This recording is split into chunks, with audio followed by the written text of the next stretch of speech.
Good evening, everyone, and welcome again to another Hangout here with Astropreneur. My name is Liam, for those who do not know me, but I believe most of you already do. I see that there's been some people having a long conversation before we even got started. Kieran and Nonfam have been chatting away. So this is casual, it's open. Let me actually post the link. So if anyone wants to come in and join the conversation, you can be free to do so. Hey, Kieran, how are you? How's things down under? So let's see. So as I said, I already have someone in hanging out in the background. I'm going to bring him in. So let's bring in Matt. Hey, Matt, how are you? Hey, everybody. Yeah, I'm pretty good. Hey, Nonfam. I see you and Kieran have been chatting it up for the last 2 hours before we even got started. You're at work? Why would you do that to yourself? Why would you do the thing like work? Like, why would you inflict that upon yourself? So, if you want, you can abuse me all you want as you're going to do it in person. So you can do it on chat as well. Hey, not fam. So, Matt, what have you been up to? Well, printing. Hey, Dwayne. Printing what? Ghost Rider. Oh, nice. Print quality is fantastic. Yeah, it's really nice. There's still some markings on it where the support was on, but it came out really nice and clean. And I made a second one. It's basically a diorama. Yeah, this looks good.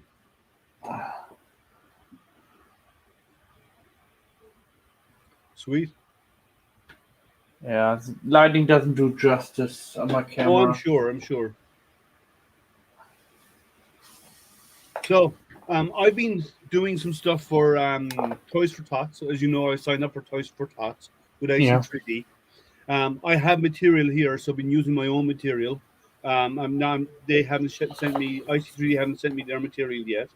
But I've been busy doing some stuff like these little Land Rovers. There's a gold one and a multicolored one. That's nice. I haven't put the wheels on. I have the wheels. I have printed. I just haven't put them on yet. Or this Flexi T-Rex, or not T-Rex, Triceratops. Yeah. And what else? Flexi Dolphins. The beauty of IDEX is I can print two of these at the same time, and as if I'm only printing one. So I can actually put on one side is red filament, one side is the blue white filament, hit go, and it just prints two of them at a time. So at the same time. And I've also been doing, they also have one of the things they want us to print is these little chameleons. So I've been doing them with, I have rainbow filament. This is subtly changing from a copper up to a green. And this is going from a green to a kind of a gold bronze color. So I've been doing printing all of these. I maybe have about 70 or 80 items printed so far. I can print about 32 of those in one go on a printer. So I can just kick it off and hit go and walk away. Actually, I lost a whole tray of these and a whole tray of these today because of the power outage, which it rarely happens. Hey, old curmudgeon, how are you? Did you get the file from the organization itself, or Yes. No, they provide them, so the creators of these give them permission to use them, and then they actually send them out to us so we can use them. They also have the ability to use like the flexible unicorn and the flexi horse and stuff, you know. Mm-hmm. So they can do all of those. So and they're on their list of what's available for them. If you check out IC3D printers, and if you go through the menu in the top, they have the option for Toys for Tots. And if you check that out, you'll see it in there, the list of what's up on their items that they can print. So I'm going to be doing.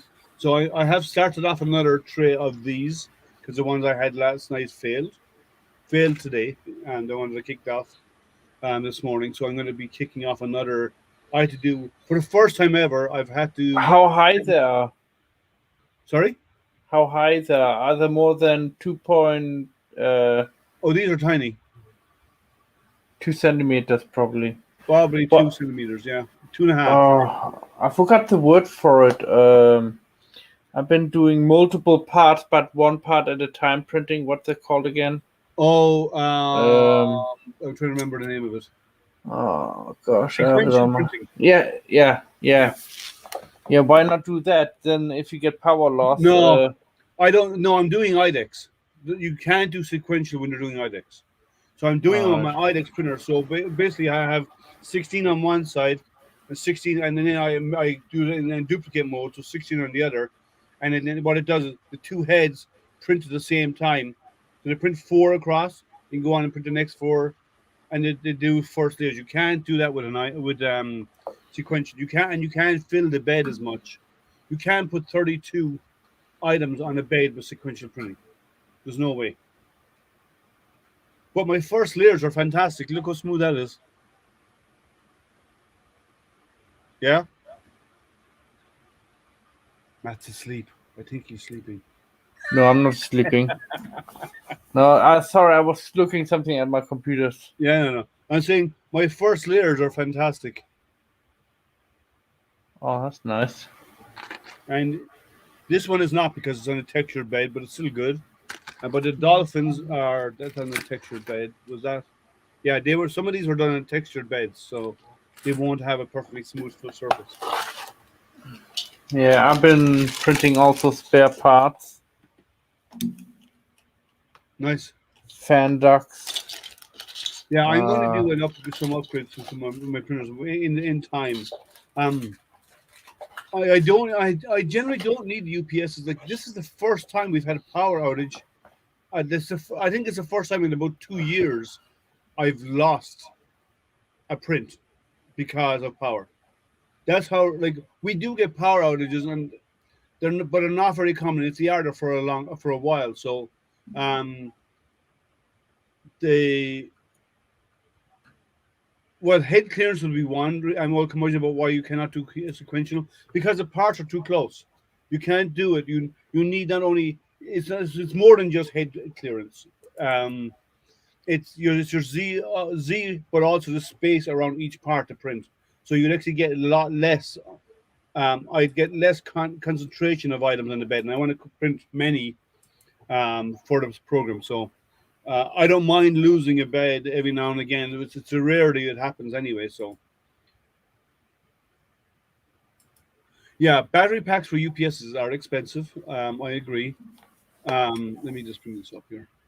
Sorry, I haven't been clicking on the chat. I should. So battery packs for UPSs are very expensive. It's sometimes even cheaper to just buy a new UPS in some cases, because they are really really pricey.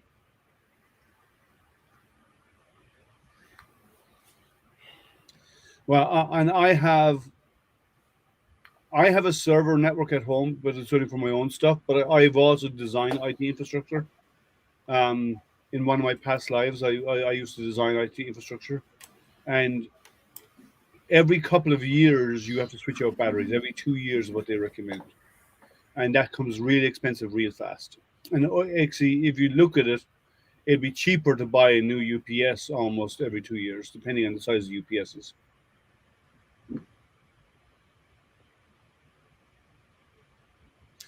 Well, they won't do the transfer because even with a good battery, is the system saying the battery is good, or have you taken the battery out and tested it independently? Because the system may say the battery is good, but the battery could be actually dead on the inside. I've seen that happen, so that's why it won't actually do the transfer. It doesn't send. It doesn't. It can't detect the software looks into the battery and can detect how much time is in the battery, and if it's insufficient, it won't do the failover. Oh, it's a new battery, then your controller is bad. You have to, but then you need a new UPS because you probably won't unless you find a controller out there out of something that was scrapped off over the years. You might find that they do go bad though. They don't last forever. But so either way, I've started off the Chameleons. Okay, be quiet. That's my Google chatting to me. I just unplugged it. I started off the Chameleon set again, and I'm going to be doing the next. I'll start off another one of those of these thing. I did for the first time ever. I changed the nozzle on my JG Maker, the RSD printer. Never had to change it before, so I got a bit of a clog on it today, so I changed it out. And you know how easy those are? It's actually shockingly simple. There's no stripping anything apart. There's no anything like that. Yeah, you might get some good boards of them.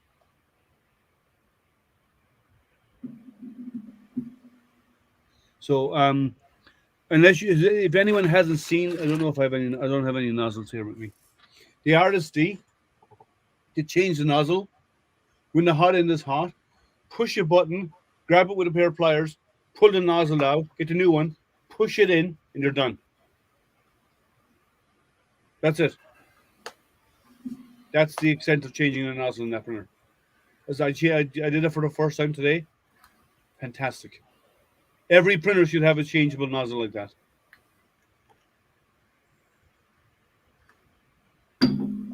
Trouble is flat 10 minutes before the power is restored. Yeah, it does happen a lot.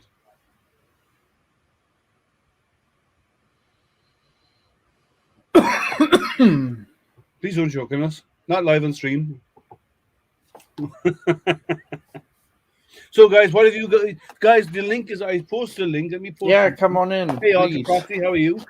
I'm posting a link there again. If you want to come in and join the conversation, please do so. Oh, Llama, how are you? Come on, Jason, Llama Rama. How are you, man? Hey, Jason. We won't have Kieran. Can you speak again, Jason? I want to make sure I could hear you. Can you hear me? Now we can, yeah. Okay. Because a moment ago I didn't think I heard you. We won't have Kieran joining us tonight. He's working. I don't know why he'd do that weird stuff, but he actually finds a need to work. So he's in the office. It's a safe stream. That's good.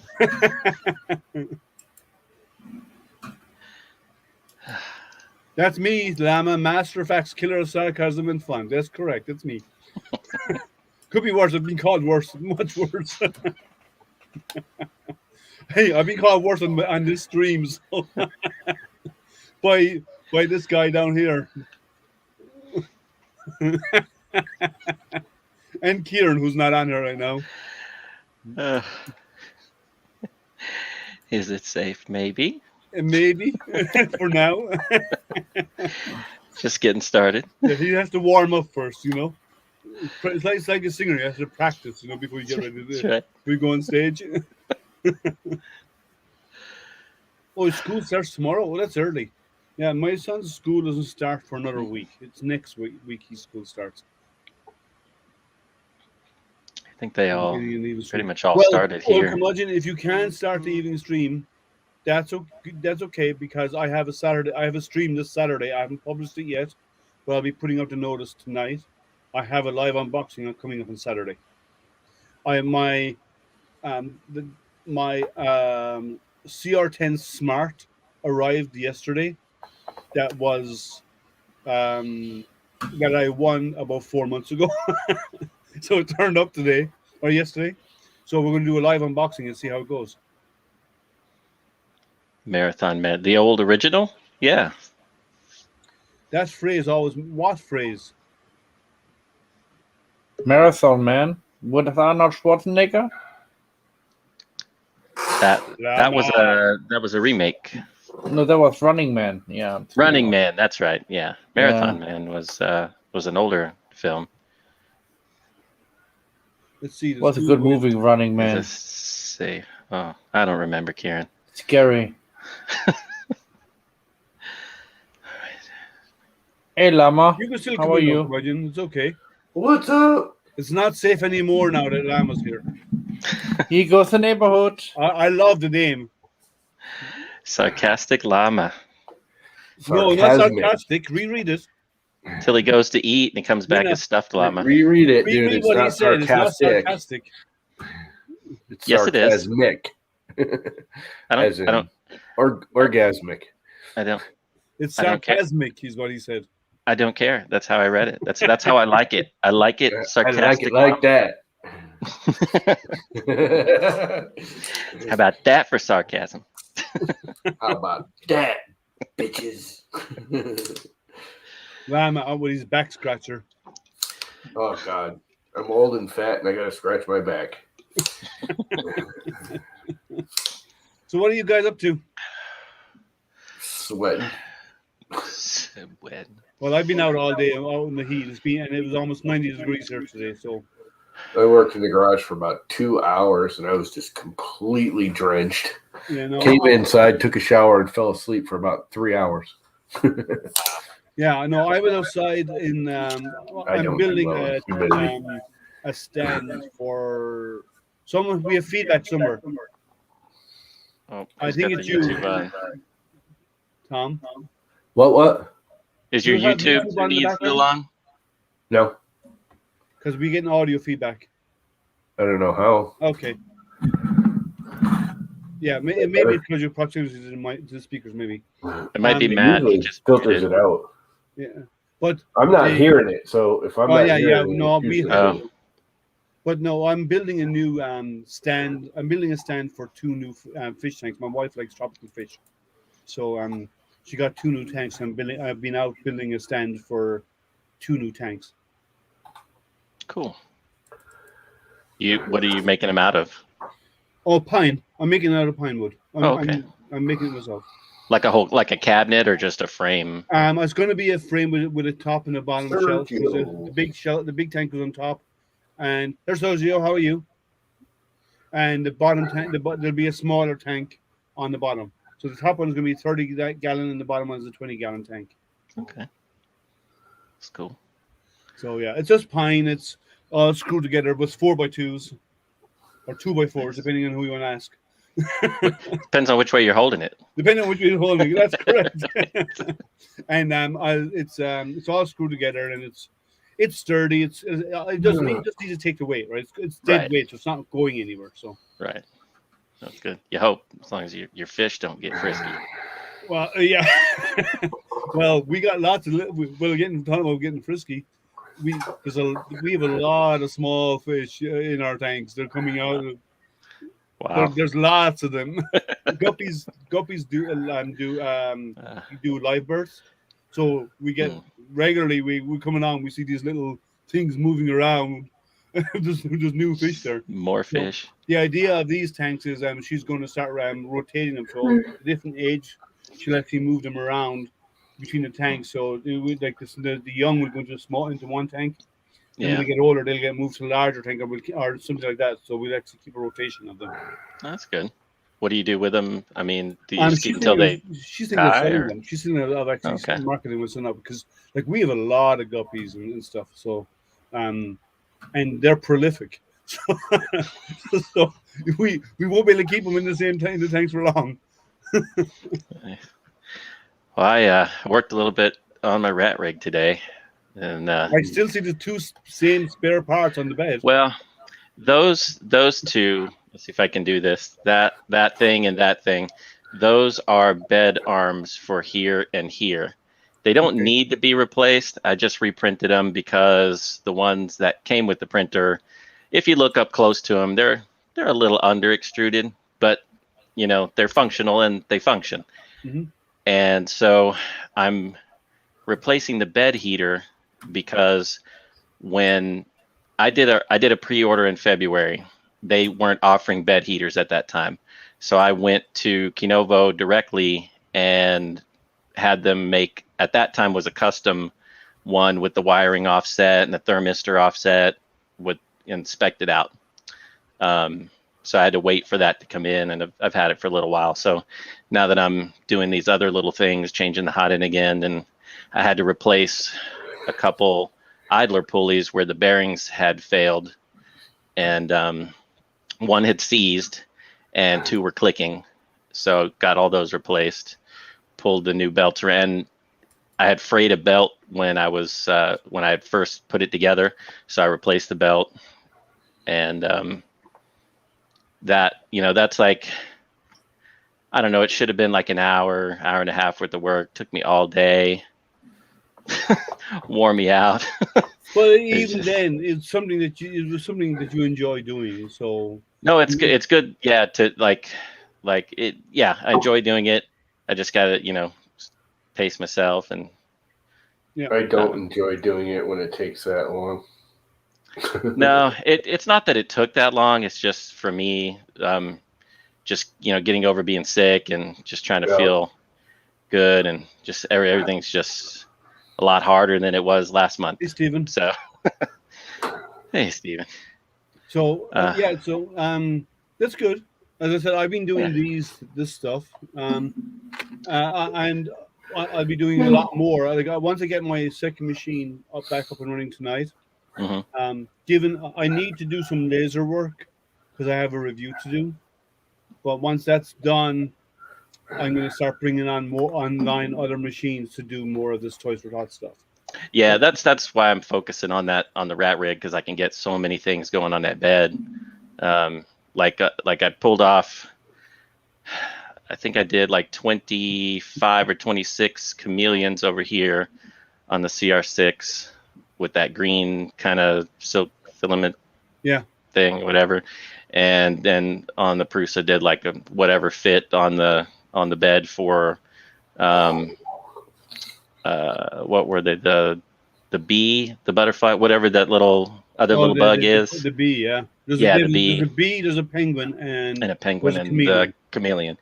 So I did a bunch of those, and I have to take them off the bed, put them in a box, put it out of sight, because little hands are stealing toys. I'm like, I know I just printed 25 of them. Why are there only like 17 here? And then I have to go hunt through backpacks and under her pillow and everywhere she stashed them. Yeah, you're talking about old curmudgeon. You're referring to the Perseids. Yes, they are. Right, they're peaking tomorrow night. Is the peak. Meteor shower? Yeah, the Perseid meteor shower. Right. It's the 12th and 13th is the peak. So from the night of the 12th into the morning of the 13th. But they've been going on for the last month, and they'll go on for another month, but they'll just dwindle off. But tomorrow, I hadn't heard about it. I'm surprised. And the best time to see them is just before sunrise, before sunup, because in the morning, because of the rotation of Earth, the way the planet rotates, and the way the stream is, in the morning we actually scoop up more of them into our atmosphere. But you'll still see some throughout the night. But they are in the morning, like after midnight onward is the best time. We're lucky to see the moon at night. It's so bright here on a clear night. Well, not here. So I will be. I have an all sky camera, and so I have to check for the last few nights. But a few of them have been showing up on the sky camera. They'll show up as little flecks. Is all they are. They're so short. And then my astronomy club has an event Saturday night. So Saturday afternoon. Sorry, we have a club picnic. But we're all vaccinated. We're going to be away from the rest of the public. We're setting up our own area. That's Saturday. So and then we'll do some observing together Saturday night. But the meteor shower will be still ongoing for probably the next month. That's cool. So I have to go dig through my camera to see what if any have shown up there, because if there's anything visible in this area, my camera will get it. Get him up. You need a pillow, llama? No, I need to not go to sleep. That's the problem. I've been going to sleep at like freaking 8, 9 o'clock the last like 3 days because it's so hot, and I've been trying to do stuff outside. Blah blah blah. I've been going to bed early. The problem is now I wake up at 2 o'clock in the morning and freaking do this at 2 and go, what the hell? Get up and start doing stuff, and then like 6, 7, 8 o'clock in the morning, I'm ready to fucking go back to sleep. Kieran's awake because he's on the other half. He's on the other side of the planet. Well, he's hanging upside down, so. And he's hanging upside down. All that blood rushing to your head, yeah, that would have that effect. Why are they in Australia? Yeah, I hear people in Australia have their hearts upside down. Okay, if you're in Australia, remember you hit the thumbs down because everything's upside down. No, thumbs up, thumbs up. Thumbs down or thumbs up here. Everyone, thumbs up. And if you haven't already, like, subscribe, and ding that bell, guys. So make sure you hit that thumbs down. Yeah. You're in Australia. Only if you're in Australia. Or China or, See this guy down here? Ignore him. The rest of us do. Crap. You're too sarcasmic. He's already sarcastic. Ignore him. He loves that line. Look at him. He's smiling. I've also slowly, but little bits at a time, getting that other printer framed out a little bit. Yeah, two sides. Which printer? This is big. This is a DIY core. It's a Core XY 500, 500, 500 from 3D Fused. It's a kit. Similar to the Rat Rig, just fewer pieces from them. It's basically the frame and the motion system, and then you just do whatever you want to do. Mm-hmm. But that's nice. Little by little, yeah. It'll be the same. It'll be same size.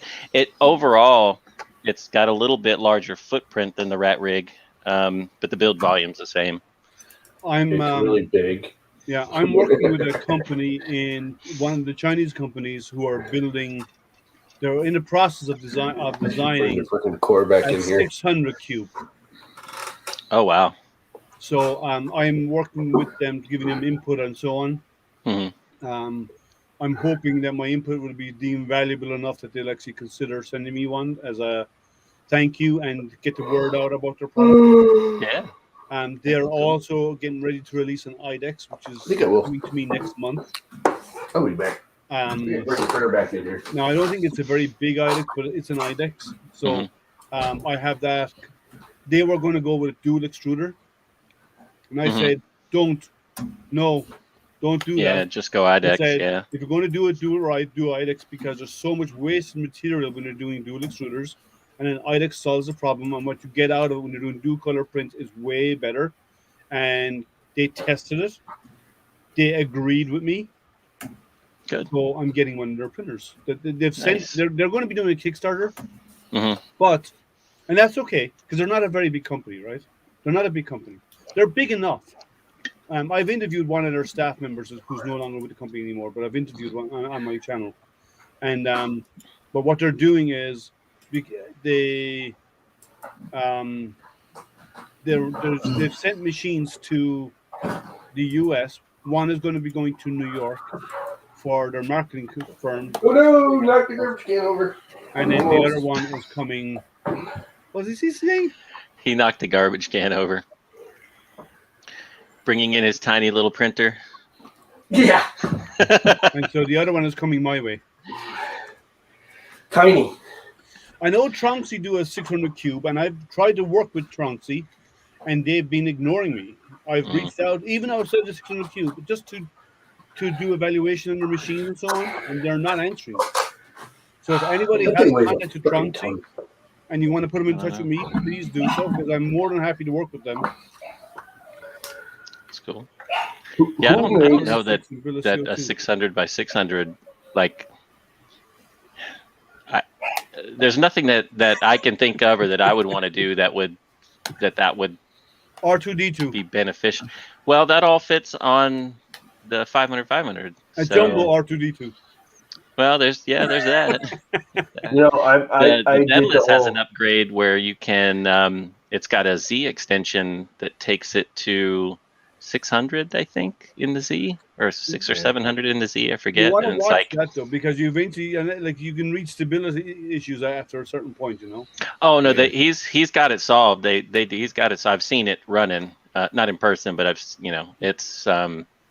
He took it to Murph actually. Okay. But it's just like, I don't know what I would do with that. Maybe, for somebody, it's a good use case, I'm sure. For me, yeah.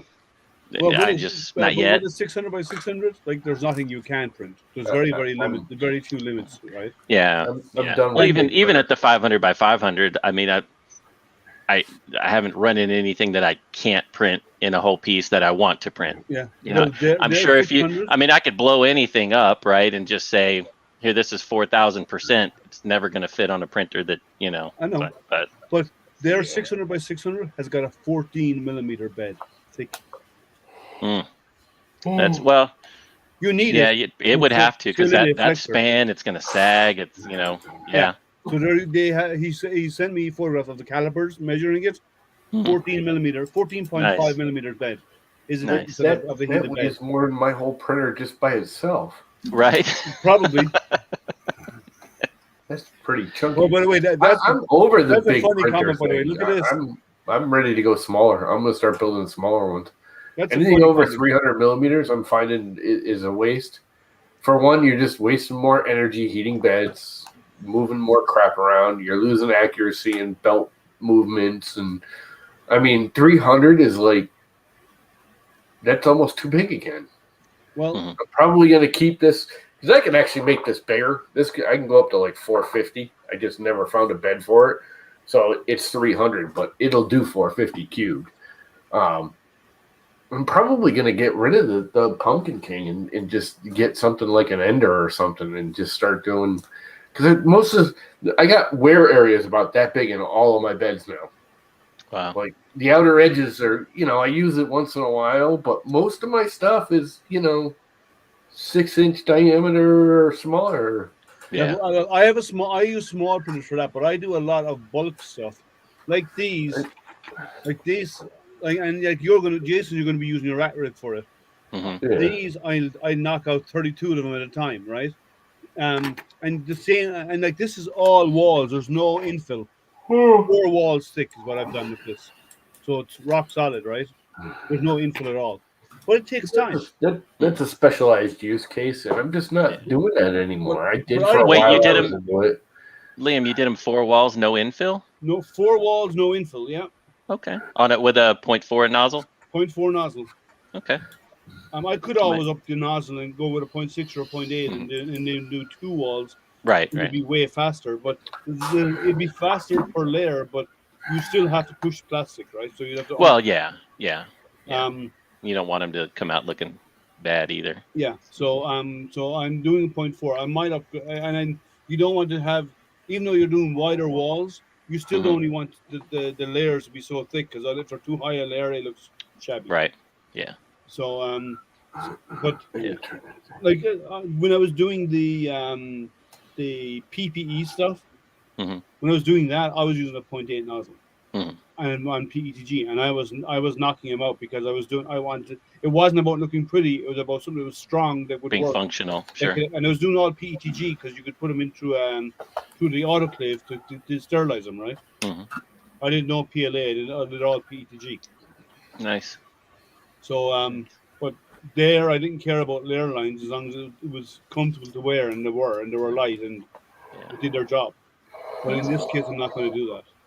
I'm having problems with that little Triceratops. I've tried to print it on 3 printers, and I keep having the same piece of the tail come loose on the bed. You're having this piece loose? It's like the 3rd one back from the butt. Oh no, I haven't had that. I had the dolphin.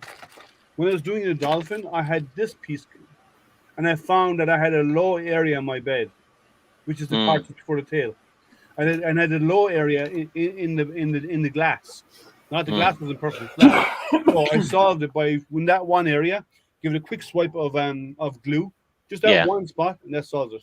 Yeah, that's when I'll get back around to it, and I'll just throw a little bit of magic glue on it or something. But yeah, flat areas. Use blue tape.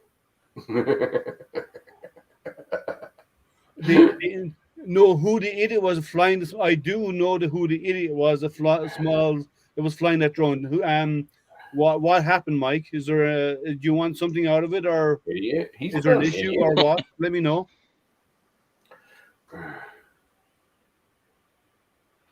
So I know one of the guys who's doing a lot of drone flying there.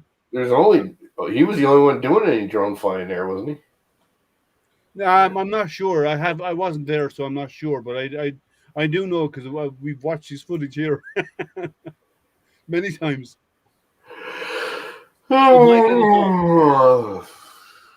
He almost skipped your grandson. Oh, I don't. Are you sure? I mean, well, I don't know how many other people were flying drones. I know one person for sure. And I've seen his footage, and he didn't come close to anybody. Yeah, no, he didn't. He was up in the air all the time. Well, he went down low, except for when he hit printers, but yeah, he went close to printers, but there was no people around. Yeah, no, he was because we've seen the footage out of his cameras, right? We've watched him live. Just after Murph. So yeah. What was there? Anybody else? Who else was? Were you at Murph, Jason? You weren't. No, I didn't go. I saw the videos and I know who it was. But no. And I can't imagine that he would have done it. Like he was intentionally staying away from people, you know. Yeah. Unless he was coming into land. I mean, most of that was on maybe right by himself. He was and most of the time he was flying in real early before many people were there, and real late when everyone had already left. So he really didn't do it much during the day. I need to find out if there's somebody else involved flying drones there.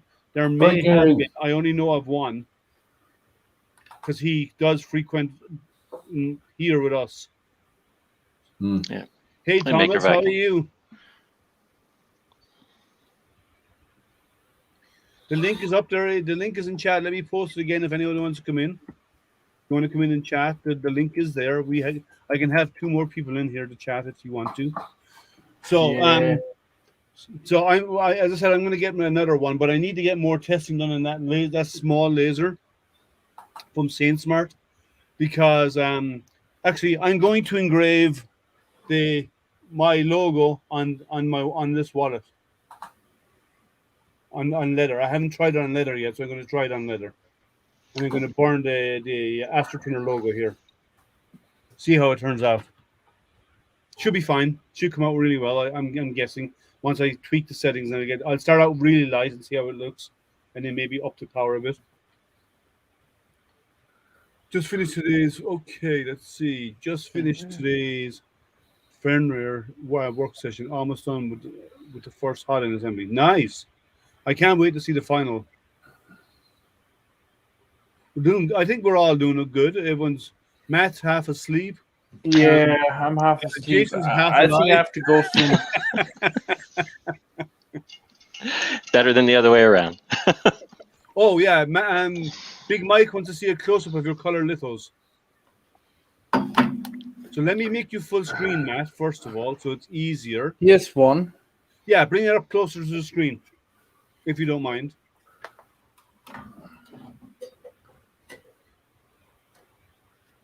Well, let me turn off my lights. Perfect.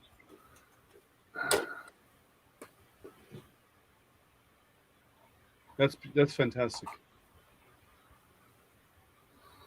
Ooh, I like the white tiger instead. That's the Siberian tiger. That's lovely.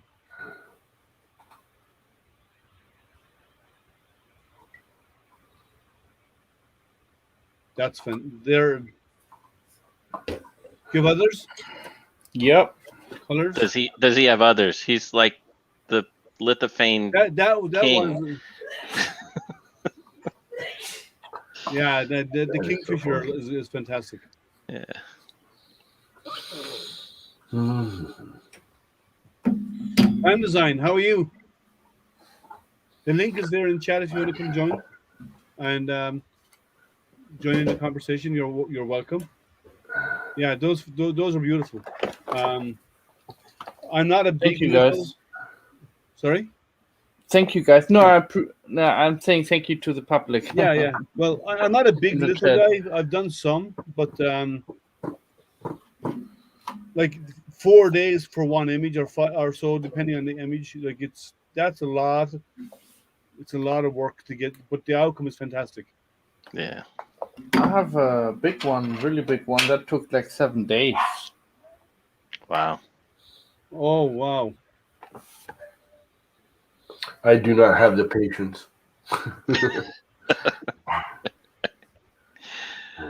Hey, my luck could get up to about the top of the ear, and then like it would melt or fall over or something. And that's if you were lucky. That's if I'm Or I lucky. trip on the cord. The whole printer would tip over. You know, the biggest I ever printed was 38 centimeters high without support. Wow. Let me turn my light all the way down. Pretty much anything over 12 hours, I don't print anymore because I just don't want to hear this thing running at night. You see how this Uh, Yeah. 18 days was my longest print. This is the latest. This is the latest one I did. It's cool. Oh, that's nice. Elephant. I still have never printed a lithophane. I need to. Well- Matt gave me one, and I just haven't done it. That's Matt's as well. That was done in a resin. Do it. Damn I did it. this in a resin. I know. They are cool. Yeah. Yeah, they're I lovely. did a whole bunch of them back in I the day. think the image what I sent you is the same image as on here. Oh, okay. I think it's this one. Yeah, it looks very similar. Yeah, it's not the same. It's a little Yeah. different, I think. It's a little Is it the different, same? but it's similar. Or is it this one? No, No. All right. no, it's different than those two. Non-fam, you're everywhere. You non-fam and Kieran were chatting since 5 o'clock my time. The stream started at 7. They spent 2 hours chatting about designing and stuff beforehand. Nice. Oh. Yeah, and You're so gonna they make were us all using your sleepy chat in as a here. little forum. Who cares? No, okay. The new title is just perfect for you. The Mhm. goofball one. That's a perfect title. I just noticed it. You're gonna have to change it to Sleeping Llama before you pass out. And then you jumped on this stream. Yeah, see, I'm here with my minions.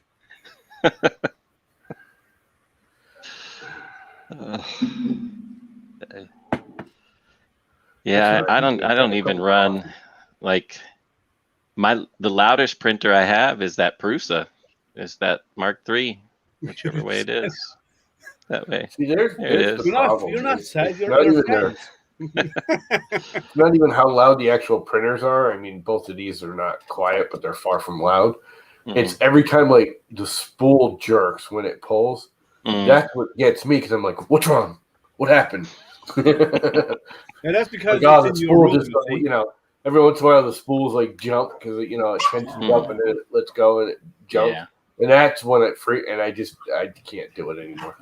I need help Keeps about me up all converting night. files to extending the BR2U tracks. Well, by I don't extending like them, you mean running when I'm lengthwise. sleeping. If you want them longer, you can just add more to the track if you're going to stretch the wheelbase, right? Well, I think I'm gonna make a cup of coffee. I'll be back for tea. Maybe. yeah. What do you mean non-fan by extending it the width? Because I mean the length, you would just add more pieces. But Yeah. if it's the width, then are you trying to keep the same gear spacing, the same gear tooth spacing, but just make it wider?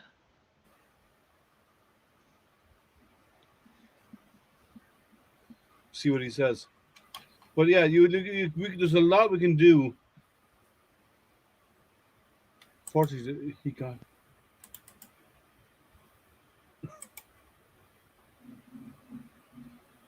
Having 3 links, need a couple part. So have you stretched the length of the wheelbase, or have you added an extra wheel somewhere? He wants to make it longer. So if you can just add more, but do you have to stretch the wheelbase that it comes on for the BR2U? Because you could probably take what's already there, cut out a piece of it, extend it, and then put them back in and mesh them into one part. Well, Michael Badley, he gives us the source files, so you can just pull them right into Fusion, and you can remix them and right there. If you, you're putting in a longer motor. Yeah, well, if you're putting in a longer motor, yeah, well, you can get the source files. You can go stretch them out in Fusion. When you say a longer motor, is it because there's an encoder on the back, or are you putting in something with more torque? Because you want to be, because it will flip. It's the weight on it, especially if you got cans in the back. It'll pop up in the front, unless you flip them around and have it pull forward. But okay, non-fan Fusion is free. You can get Yeah. Fusion 360 for free. Yeah, you can Fusion's import free. the files. You can't export them out as an editable file, but you can import them into Fusion. So if you get the originals, you can import them, or even if you wanted to, you could bring in the mesh, and you can make the mesh editable and redo them and actually resize the mesh inside. So Well, you can pull it out as an STL now. Fusion went back on that. I mean, if you in Fusion, you can export as STL, yes, but you can import the original design files. Oh yeah.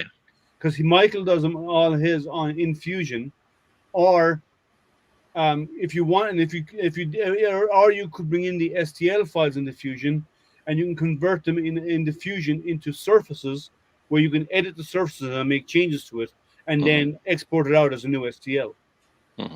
And all I have to do is calculate how much distance you need to add the extra links and modify. But I would be careful about if you're putting in a longer motor. Is it you're probably putting a longer one with a gearbox on it, a bigger gearbox, or is it for more power? As Jason said, if you overpower it, the sudden takeoff will cause it to rise.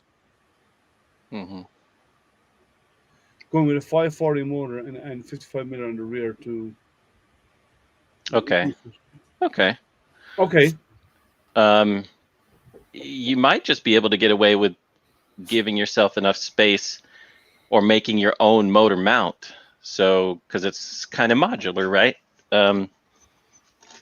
Yeah. I think I've got some pieces back here. So these should be, I don't remember. I think these are the BR2U style. It is the BR2U. So show me. Is it for the that's for the larger motor? Right. This is for, and then it's got an insert where the motor mounts.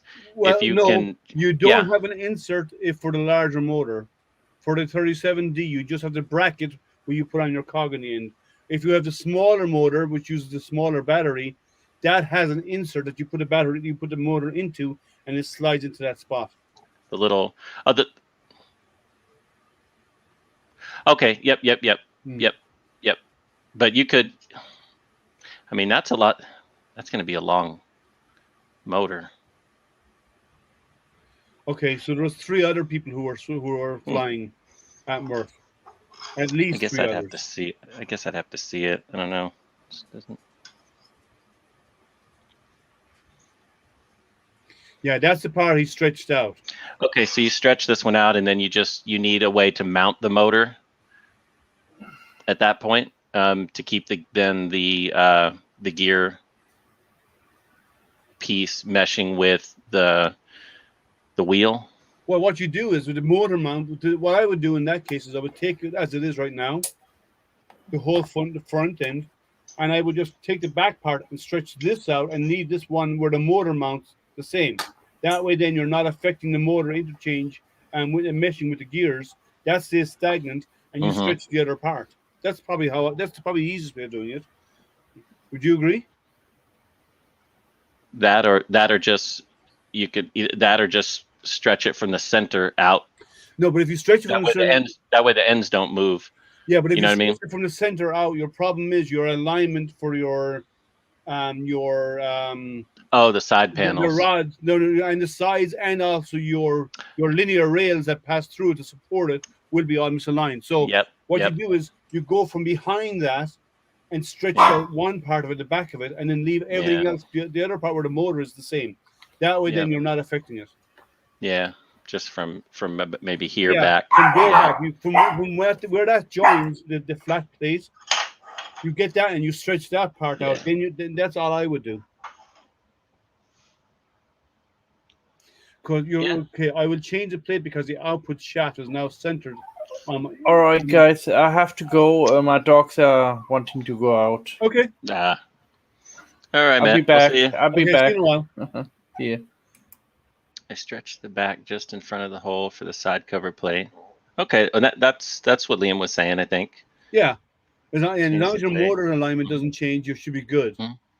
Yeah, and the outer side plates, those are easy to even just make from scratch. Well, you can always stretch them. They're easy enough to stretch in the center. Like the ones that I have on the Pit Racer were just ones that I made because All at right, the time, cheers, Olan. Michael didn't have. He just had the one style, and I just wanted it to be a little bit different. So I just went into Tinkercad and made one. It was super fast. Yeah, but that's the way I would do it. Then that way, I wouldn't change the meshing area, the mechanism. I would just stretch out the other area, and then unless he wants to keep it center, but you don't need to. If he wants to be, he probably wants to More in the back. take more weight in the back, and as long as you mount the motor so they're facing one direction, and you can easily do that, but all you do is switch the wires around, and now the motor goes the opposite direction, right? So you can say which was front or back, and then that way, then you just stretch it out, so it actually gives you more leverage, you know. The free blood spec. Yes, it was. That's what made the flames. I just smeared it around. So you did flames on what? On your so when I was on your speed racer? when I was setting up the pit racer, wacky racer, I had just paired it with the controller, and it nothing was really set up, and it just took off at me, and I was sitting down on the floor, and it just ran right into my leg and gave me a 3-inch gash on the side of my knee, which I still have a scar from. In other words, in future, the front part of those that are sharp, you, right? Right. Yeah. Or just leave him on the shelf. He's safe up there. Well, I'm still waiting on my controller. I've got the new 20 amp ESC on its way. It's already shipped. I was hoping I'd have it before this weekend, but there's 2 chances of that at this point, slim and none, I guess. But because we have the astronomy event, like my club has kind of a picnic thing, and it'd be fun to have it out there, Yeah. driving around. But I won't have it for that. Yeah. But I'll have it by the end of the month, is what they said. That's good. So, but once I get that in, I'll just then do all the wiring and get everything up and running, and I'll be done.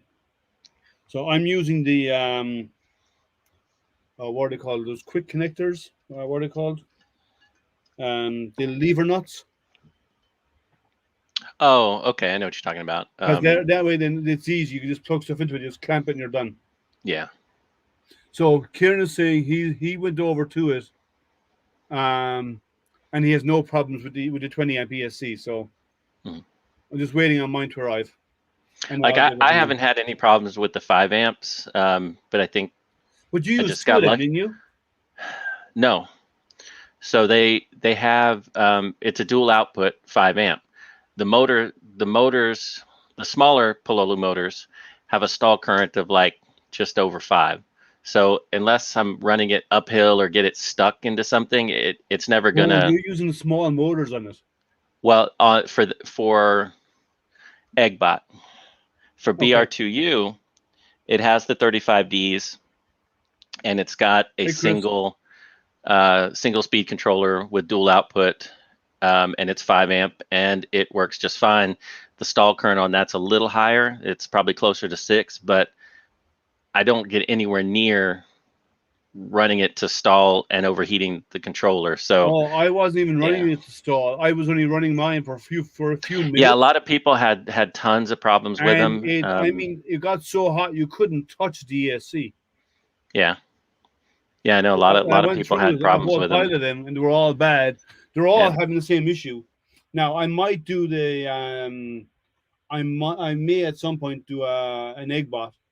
And with the smaller motors, and I have plenty of 5 amp ESCs are lying around, so I'll use those. But it's a pity because like I so wanted to get this thing up and running. Yeah. I think the with the snow speeder, because I didn't have any of the of those 5 amps left, so I just ran over to the hobby shop that's here and grabbed a couple singles from them. I think they're like 2 10 amp singles or something, just whatever they had that were brushed, and just wired them up separately instead. That's the only one that's really different, just because I didn't have anything left. All you do there is you tap them both into the same power line, and that's it. Yeah, I mean it's a single power source from one battery. The controller input, just plugs into the receiver. So mine is sitting here in pieces right now. Well, in 2 or 3 pieces, waiting for the ESC to come along so I can clip it all together. Like it's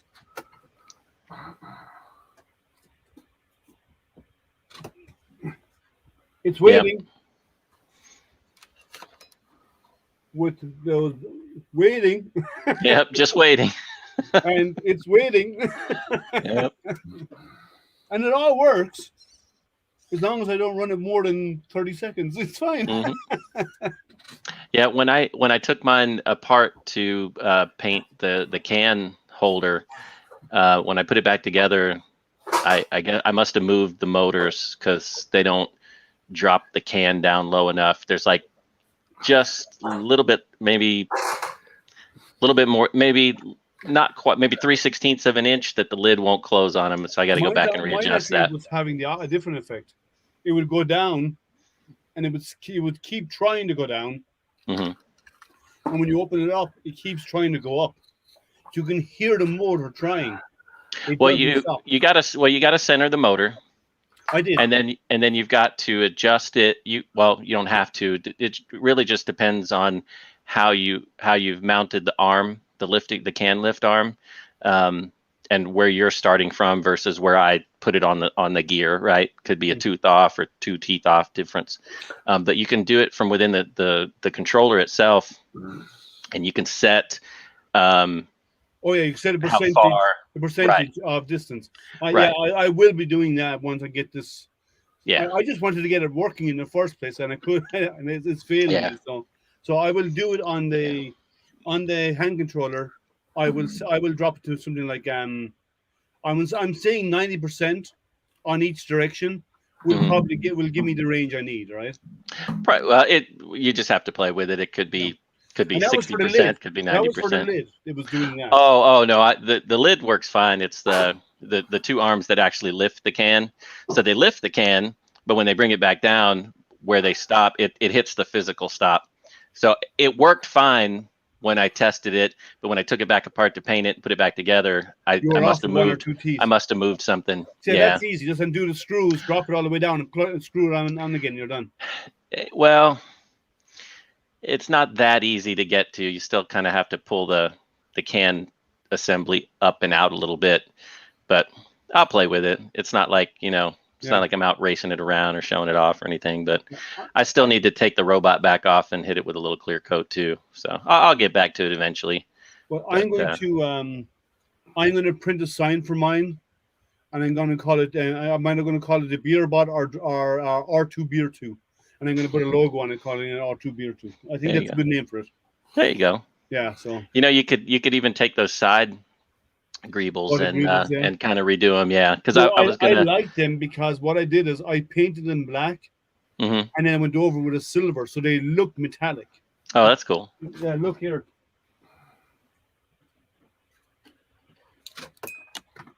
They actually look metallic. Yeah, those look nice. Yeah. So, nice. And I did that for the internal ones, these as well. Mm-hmm. So I don't want to change those, but I'll just stick it on the I just make a sign, and I might even stick it on the lid of the can lift, the lid of the can lift, and put R2 Beer 2 on it. I think it's a good name for him. There you go. Well, Sam came up with the BR2U, so anything's better than that. Be nice to him. It was his birthday today. That's right. It's his birthday. I wonder, besides all those presents that he posted that he bought for himself, I wonder what else he got. I think there were empty Amazon boxes that he wrapped for himself. Whose birthday is it? Sam Prentice. Oh, is it? Yeah. Yeah, so he posted a picture of all of these boxes all wrapped up. I think they were all of his Amazon boxes that he wrapped them in paper. All his old printer boxes and filament boxes.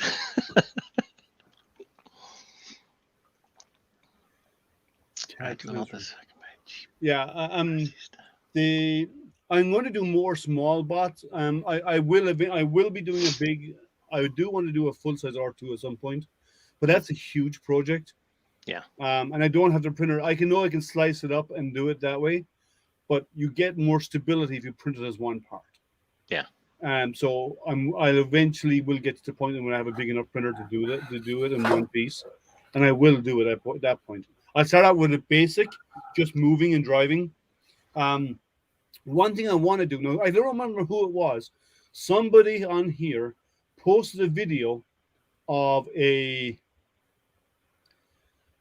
telescope with tracks on it. The guy was moving it around with tracks, and I think it was on here. I can't remember who it was. It was a few weeks ago. Whoever it was, if it was you, please send me that video again. I want to track down the guy who built it. I'm guessing he's using wheelchair motors in this thing, because those mirrors are about 140 pounds. I have a scope like that. You probably saw it in my short video I did about my telescopes, and I was actually going to build a box under that goes on for it, and put the scope, lift the scope into the base, because I have a ramp for my van, for my truck, that I can actually wheel it up, because it's got 2 front wheels on the front with handlebars, like wheelbarrow arms. Mm-hmm. But if I can do the track, I can drive it into the back of my truck. One, that'll make life easy for me. 2, it'd be super cool, so why not? So, yeah. Whoever it was, if anybody out there who remembers seeing it, or even saw the video, or has a link to it, or whatever, of the guy who's got these tank tracks moving his telescope around, please let me know, because I want to build a box from mine, and I want to put it on tank tracks like that, like we have on these robots, so I can drive it up the ramp into my truck. Nice. Because I want to be the cool kid. And why not? It'll be a fun project to do, and it'll be well worth it. Like, people give away wheelchairs, electric wheelchairs, like when they're like, and their battery's bad or something's gone bad. Yeah, I think Wiper motors. The wiper motors wouldn't have the torque. I think people use those hoverboard motors.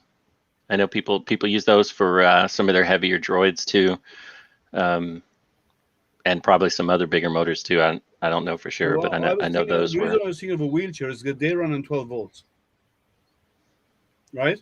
So if you use a 12-volt wheelchair, they'd have the torque because they move 300. Sure. They move people of anywhere between plus the weight of the chair, yeah, and the person as well. All come out, so there could be 300-400 pounds they're moving, right? Yep. So, and they won't be. I don't need it to go fast. Right. I just need it to move. So, and then like Olcomogen mentioned there, wiper motors. I don't think they'd have the torque to move that, because this thing is going to be 150 pounds. So wiper motors have a buttload of torque. Yeah, but I'm talking about 150 pounds up a ramp into the back of a truck, into a flatbed, or into the back of my a scooter. Van. Get yourself a little scooter motor. That's what I was thinking: a scooter motor, or and I need 2 of them. But I was thinking a scooter motor or a wheelchair motor would have the torque I need, and it'd be driving tracks. And if I can get that to work, I don't even need it to drive tracks. If I put rubber wheels on this thing and link them to the motors, it will drag it up there. Talking of tracks, I gotta get that damn freaking car going. One more thing to think about. So, I might need someone with CAD who's good at CAD to help me out with this. So, I'm not good at CAD, so I need someone to take the. That is so easy. Yeah, but I haven't spent time with it. You can do it for me then. Thank you for volunteering. Sure. Actually, I don't mind. Let me know within reason. I can do it. Well, we can probably take Mike Bedelli's design and modify it to do this.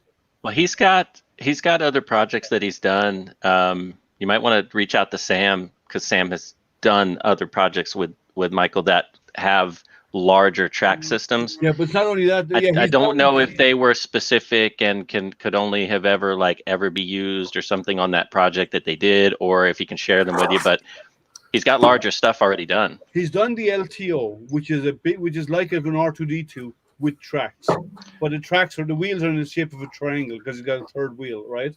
but I need something with a longer wheelbase. Well, I don't know. have Did you some ever? lift. Did you see the giant Tito? No. So that's just one long track, and it was giant. It was huge. Hey, Ben. See, I started trying something last winter and never finished it, where it's a single track. Mm-hmm. That's how Tito is. I print in TPU as a single piece, and then you stretch it and wrap it around the wheelbase. Yeah, well, I'll be using, instead of having the big wheel, I would need two wheels in each end with a track going around it, and a motor on each side driving them forward. So no big wheel, but it'll be just two small wheels with direct drive like we have on the. Well, you need more than two wheels. Right. You need more than two wheels, depending on the spacing. No, I need two. Because otherwise the track just doesn't grip. It won't. In the center, it just humps up and it doesn't get any traction. But I just did the big wheel because this is literally the size of the tire on the RC car. So I can literally pop this off. It's made to mount right to the RC car. Yeah, but they don't need to be. Pop this on, pop that off. They don't need to be functioning wheels. Tire. All you need to do is the other wheels just need to be guides to guide the track so it doesn't flop, just to keep it up. So they could be ordinary rubber wheels that actually just keep the track in place, right? They don't. That's all they need. Because even on a tank, the only real driving is the rear wheels on the tank. Right. Well, there is tensioning in the center though, because what he's saying is, as you drive it, you're going to get sag and then you're going to get no grip in a large section of the center. What I mean. So you need something to just hold it. I need one or two wheels in the center. That's all I need to actually keep the track up. Yeah, just something to keep it where it's going to stay relatively flat and give you the most surface area of grip. Yeah. The other thing, like real skid steers do, if some of the cheaper ones don't have they have the wheel in the front and the wheel in the front and the back, wheel in the front, wheel in the front, wheel in the front, wheel in the back, and then they have a spring-loaded skid plate. It just puts this down. But that adds friction, though. So if I put a wheel in there, not much. Yeah, but if I added a wheel there and one or two wheels of the same diameter as the front and back, now you have the same. Most tanks, look at a classic tank. It's got like 8 or 10 wheels along the bottom, a big wheel in the front and a big wheel in the back, and then usually 1 or 2 tensioners in the middle on the top. Yeah, but the problem there is I don't have because an 8,000 horsepower engine driving this thing. You don't need that much. They all free roll. I know, but you get friction over it. So if I do there's so little friction going across the wheel, it won't even notice it, dude. Because I could build all of this out of wood. They're on bearings. Yeah, but I could build all of this out of wood. The only thing I need to do is the bearings, and the bearings and the tracks, and the motors, and obviously the RC electronics, right? Can be all in the box. It can all be easily centralized. The rest of it can be made out of wood. Wood. I could put wood and put bearings on the wood, right? Or whatever. Yeah, you could. I don't know.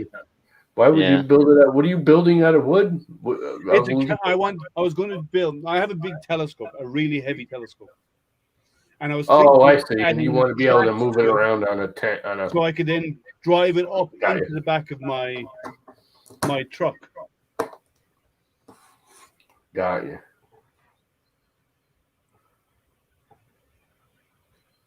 Why is there Twitter? I have to go see that. Let me log into my Twitter.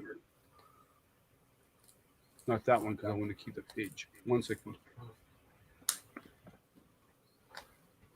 So this was all designed so I could print one tread and not lock them together. There's no joint anywhere. It's one solid piece printed in a circle and then just stretched over it. And it actually works pretty well. So I gotta make it actually functionable then. Oh yeah, let me open that image and I'll share it. 1 second. Is that the one you put up on your GoFundMe, Thomas? Didn't he have a GoFundMe for that first printer that he never finished? Oh, that's gonna hurt. Like I should talk. I got this freaking hodgepodge still sitting here. I started 2 years ago. Got all kinds of people that donate crap, and that's just where it sits. I might have to finish that. Maybe I'll start doing morning streams while it's hot and I don't want to be outside. I just went into Twitter and I don't see your post.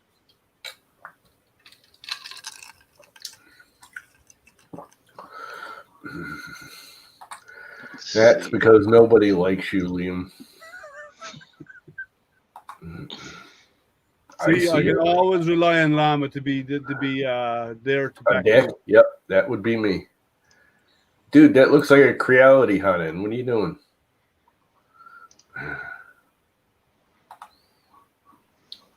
Do you seriously not see it, Liam? Let me try again. Go back to his route. Here. You got it? Yeah. Share it. Share the screen. Oh, yeah, I'm gonna. Sometimes I think my Twitter's a bit of a twit because sometimes it doesn't show itself. That's why, like, Dan all the time does these, first one to respond to my message on Twitter. And yet my Twitter won't show it for, like, sometimes days. You won't see a tweet, and all of a sudden it'll pop up. Stop mincing words, Lemon. Tell it like it is. Mincing words? Anyway, yeah, that kind of looks like a Creality hunting, but it does look cool. I like the blue sparkly. What are you going to print it in blue sparkly? Blue sparkly ABS. Or carbon fiber. Or polycarbonate. PC. I think he's going to use PC. I think he's planning. Yeah, polycarbonate. Yeah. The more I'm looking at polycarbonate, just so anyone knows, not that anyone cares but me, because whatever, but all the Omnia drops, they used to be ABS body. They're all polycarbonate now. The one on there is polycarbonate. I agree with you, Ben. Orange one's ABS. I think Twitter is a twit. Polycarbonate's awesome. It is, as long as you have an enclosure and you have a separate room. I don't print with an enclosure. I print polycarbonate all the time without an enclosure. You don't need an enclosure with polycarbonate. That's a myth. What you need is no airflow around it. If there's even away from a breeze goes over it, all of a sudden it goes boink. Yeah. Well, you do need no fans. Actually, I use like 10% fan with it, but I print polycarbonate all the time. There's two things about polycarbonate. It is just as bad as nylon on humidity and moisture. It's freaking horrendous on humidity. So you need a reverse Bowden then to keep it dry. Yeah, no, you need to just dry it. Like, I went to print with it the other day, and it's been sitting in the other room for like 3 days, and I couldn't even print with it. It just came out like marshmallow out of the nozzle. It wouldn't even like print proper. By reverse Bowden, I mean you're going to have. Yeah, I know what you mean. And you put you it need in like a red box and a box, and then you have a Bowden coming from that over to your printer. Even if you have a direct drive, you have a Bowden feeding it. Once again, sarcasm. Nick. Nick. Sarcasm. Nick. Anyway, on that note, polycarbonate's awesome. You've got a very wise 11-year-old grandson, Dominic. Right. That's most social media platforms. Anti-social media. Like, the only reason why I'm on Facebook is because it's good for the channel and to get context and so on. And I use it for my astronomy stuff. I almost never post personal stuff out there, because it is what it is, right? Yeah. But and like, do you know what's getting as bad as all of these? LinkedIn. LinkedIn. I remember LinkedIn when you had to be invited to be a member, right? When LinkedIn started, you had to be invited in, by somebody else who's already a member. And they would endorse you and your credentials and all that kind of stuff. Yeah. And then they opened it up. Now it's just as bad as Facebook for advertising. Wow. And it's terrible because it was such a good system in the past where you could get good references, you could link up with people, and they'd actually recommend you for jobs and all this kind of stuff. People come to you and say, "We have a job over here. Would you think you'd be interested?" Because they've chatted with me on the system. Now it's people showing pictures of their dogs and their cats. Yeah, it's become a social media, not a. LinkedIn was originally a job finding site. Yeah, kind of. Yeah, it's terrible. Yeah, job finding and networking. MySpace even still exists. MySpace is gone, isn't it? I have no idea. Didn't Justin Timberlake buy MySpace? If he did, I hope he burned it. I thought it was. Or I hope he burned it. It'd be the only reason I'd buy it, just to burn it down. See. You know, I never went on MySpace ever. Never joined it. Never jumped in. Never. Like a year into it, I was like, I was thinking about it, and everyone's like, just don't. Okay, it's owned by the Meredith 3 or 4 posts. I was like, this makes Facebook seem tame. Yeah, so it was owned by the Meredith. Justin Timberlake used to own it, but he sold it in 2011. Well, it's good to see that you're keeping up with old Justin there, Liam. Well, I just heard it by somebody else told me about it, so sure. I'm not a fan of Justin. So I just went to myspace.com, Justin and it's working. And now Google and everybody knows that I went to myspace.com. And now you're going to get advertisements for MySpace for the next 6 years. Facebook is not good. Yeah, social media is not good for anything. Well, there's a lot of. You just got to know how to use Facebook. Well, no, it's not about it's about using it. There's a lot of unwanted content out there. Let's put it and aggressive content does not need to be there. See, that's why it's like I use Facebook. I have like 3 forums on Facebook, but I admin them all, and there is no advertising. I keep constantly. I've got friendly 3D printing. If you want to get on Facebook and talk about 3D printing, I have to friendly. I'm a 3D member, printing. I believe. There's like 5,000 members on there, and almost nobody posts anymore. It's bizarre, and I get like 100 new members every day. It's bizarre how much. I'm going to ask you here and now. Can I post my streams up there when I'm going to do my Hangouts and stuff? Yeah. Okay. So I just don't, and I don't even mind some advertising to a point.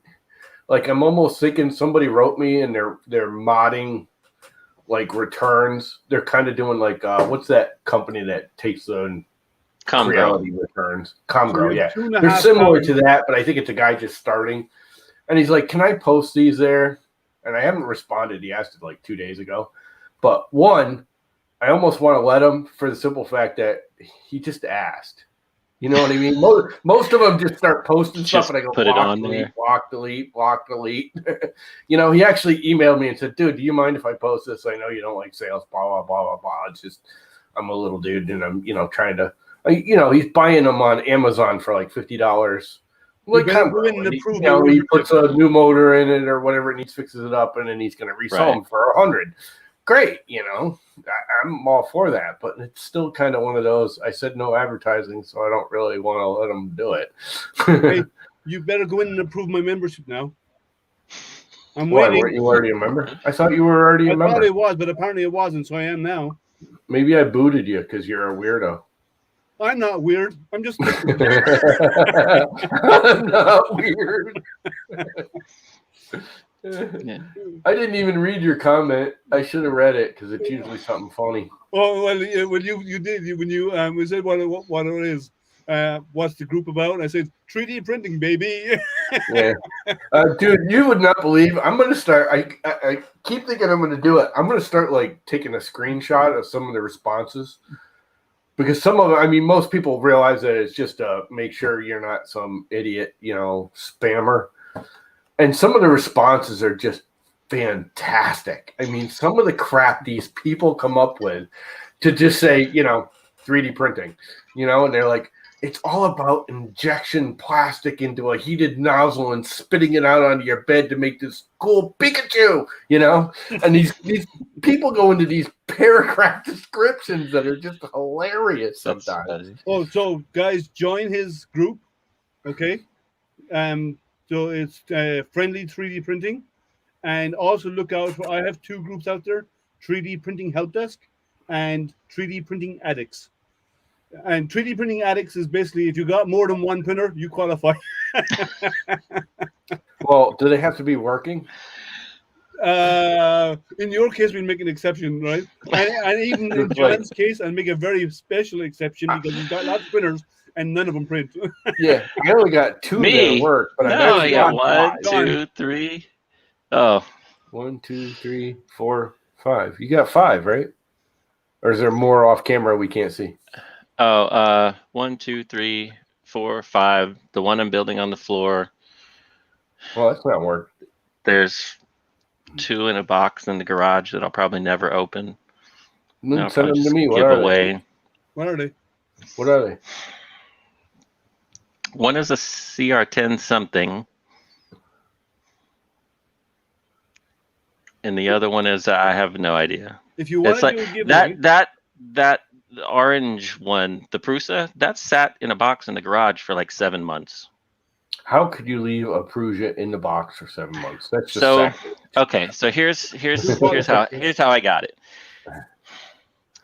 Someone that I know a little bit wanted to buy a printer, asked me about it, and I was like, look, dude, you're lost. It's like, a whisk could confuse you. You probably just want to go with like a Prusa. You can take it out of the box, start going, get you into 3D printing. It's a little more spendy, but it literally comes out of the box and turns on. It's almost like a toaster. And so he did. And then he got in trouble for it. And then he spent the next 6 weeks trying to make toast with it. Then he made it worse for himself by not being 100% truthful about its cost and things like that. So then he had to get rid of it. And then he called me and told me everything that he had done. And I was like, well, look, dude, if you said you spent $400, I'll give you $450. Just at least that way it sounds like you made money on it, right?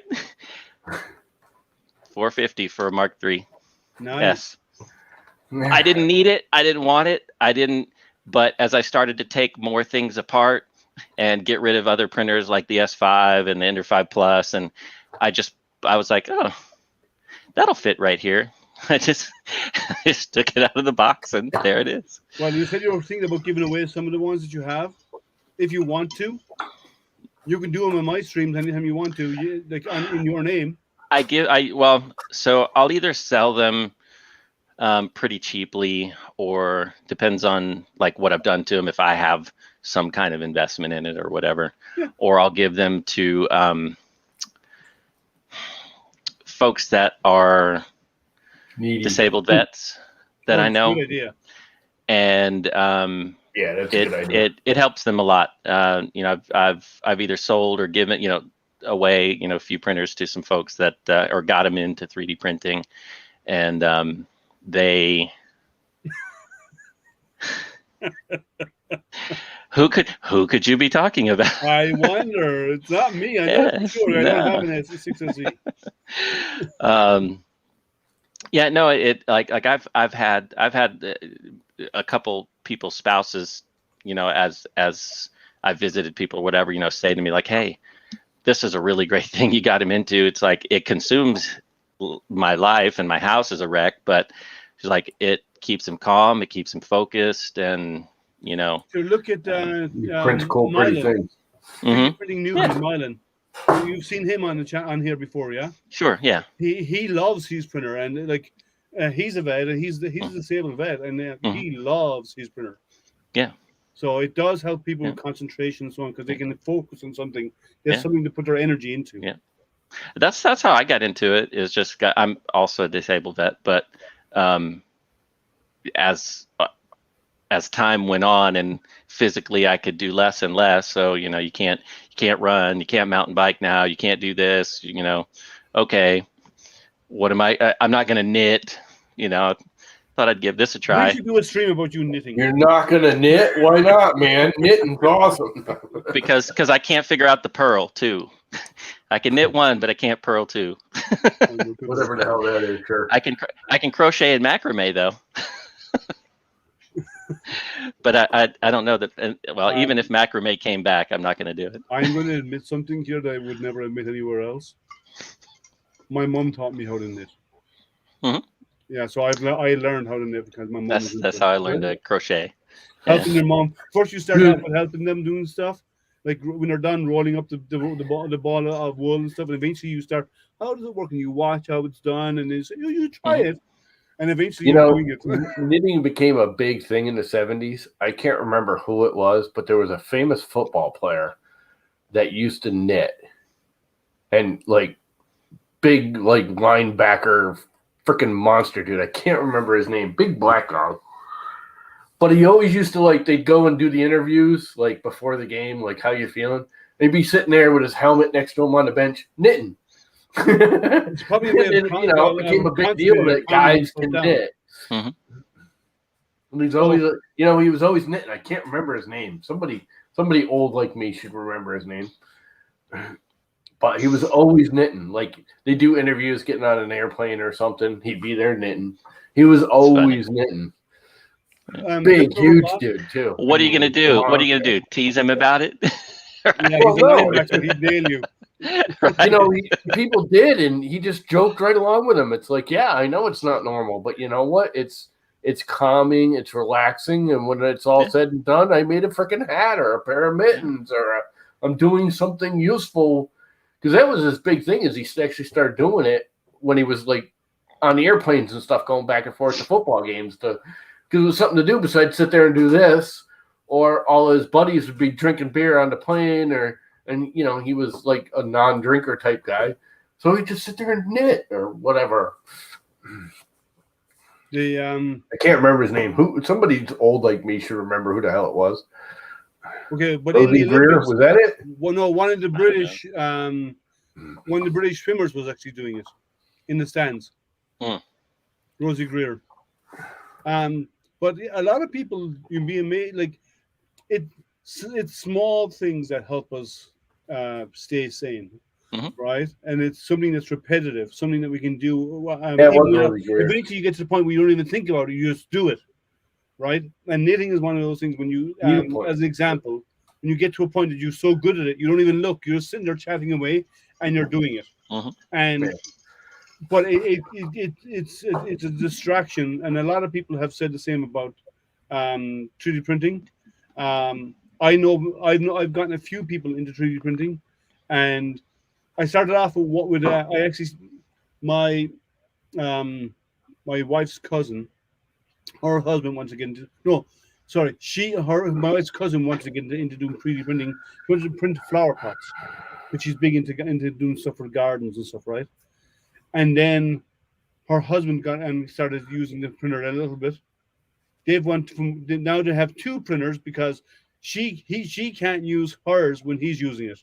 So she's doing her SVO1, right? And he's got the SVO2 or 3. He got the bigger one, the SVO3. He bought the SVO3 because he's into Autobot models and stuff. That's what he wanted to do, right? Stuff he liked when he was a kid, he wanted to print them. Yeah. So now you can make it yourself. Now he can 3D print them himself. Tom Daly. I don't know. On non-fam. I've not met a sane person 3D printing. So not sure how it works. He did both. Bill Doverbot, we could be a lot worse. Here, show that page. That's my shared screen. Needle point. Show my shared screen. Help someone concentrate and relax and be calm before they go out and swim or do whatever they're doing.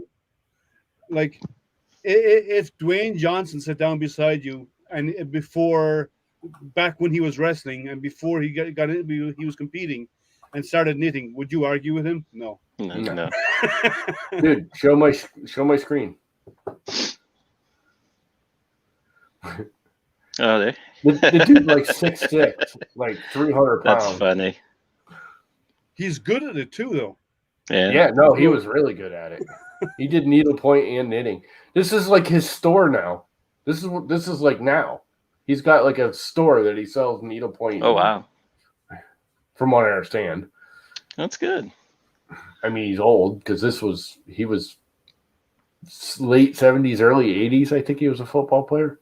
I'm not sure. I'm not big into football, but yeah, he's got a whole big and they take a long time to make. did needlepoint knitting and craft time with Rosie Greer. But he's got like a store and everything now. That's cool. That's cool. Yeah. Yeah, we all find. Yeah, I mean, whatever, you know. I don't. Like most of us here do 3D printing, right? Like all of us here do 3D printing. Some of us diverse into lasers. I know Jason is come to the dark side when he eventually takes it out of his box. But Jason, Shh. no talk about that. And some of us get into like some CNC stuff, like Tom has, right? Into CNC. But others do a variety of, like I do astronomy. Is one of my hobbies, like as you all know. But that's another out. It's another out for me, an outlet for me. There you go. Who's got a rip box? That's the side that I'm waiting for Llama to send to me to go on my rep box. Can I get something in a maple? Sure, you buy the maple. It is a normal thing. And by the way, Built Over Bot, the group that I created, which is you know how much maple is right now? It's honestly, I have. If it's wood, it's probably ridiculous. This is 100-year-old antique reclaimed wood. Those are all the ant channels in my brother's house. Thomas, I know you know nothing about 3D printing. We know that, so don't worry about it. just give up on it, Thomas. It's nothing interesting. Oh God, no, you don't want to get into 3D printing. It's not going to go anywhere. You'll end up there drawing designs all day long and never printing anything. And then end up designing printers and all this kind of stuff. You know, you just waste so much time. Like I've already got the Ender 6. I've already got somebody that wants to buy it, and that's the second one that they'll buy from me. And I'm like, okay, you know. And why do you have an Ender 6 that you're selling? Because over time, so like my first 3D printer was made with parts from Home Depot, mostly. And because I like to build things, tinker with it, play with it, and then it was like, Creality's cheap, and I don't have to do all this. Okay, and kind of went that route, and I'm slowly going back towards custom printers that I mean, they're kits, but you know, I don't have to search all over the planet for everything, and I like that. So the rat rig, this one I'll still have to. I've got enough parts to put it together, but I'm gonna get rid of that and likely do a Voron, just to build it. No, that spot is where your laser goes. No, that's gonna go in the garage. It's in the garage. It's gonna stay in the garage. I've got a whole setup thing. He's basically saying it's in the garage. It's going to stay in the garage. And it's going to stay in its box for the next 6 months. You don't know. I do, because I know you. You got 2 on-type printers. Of course it will.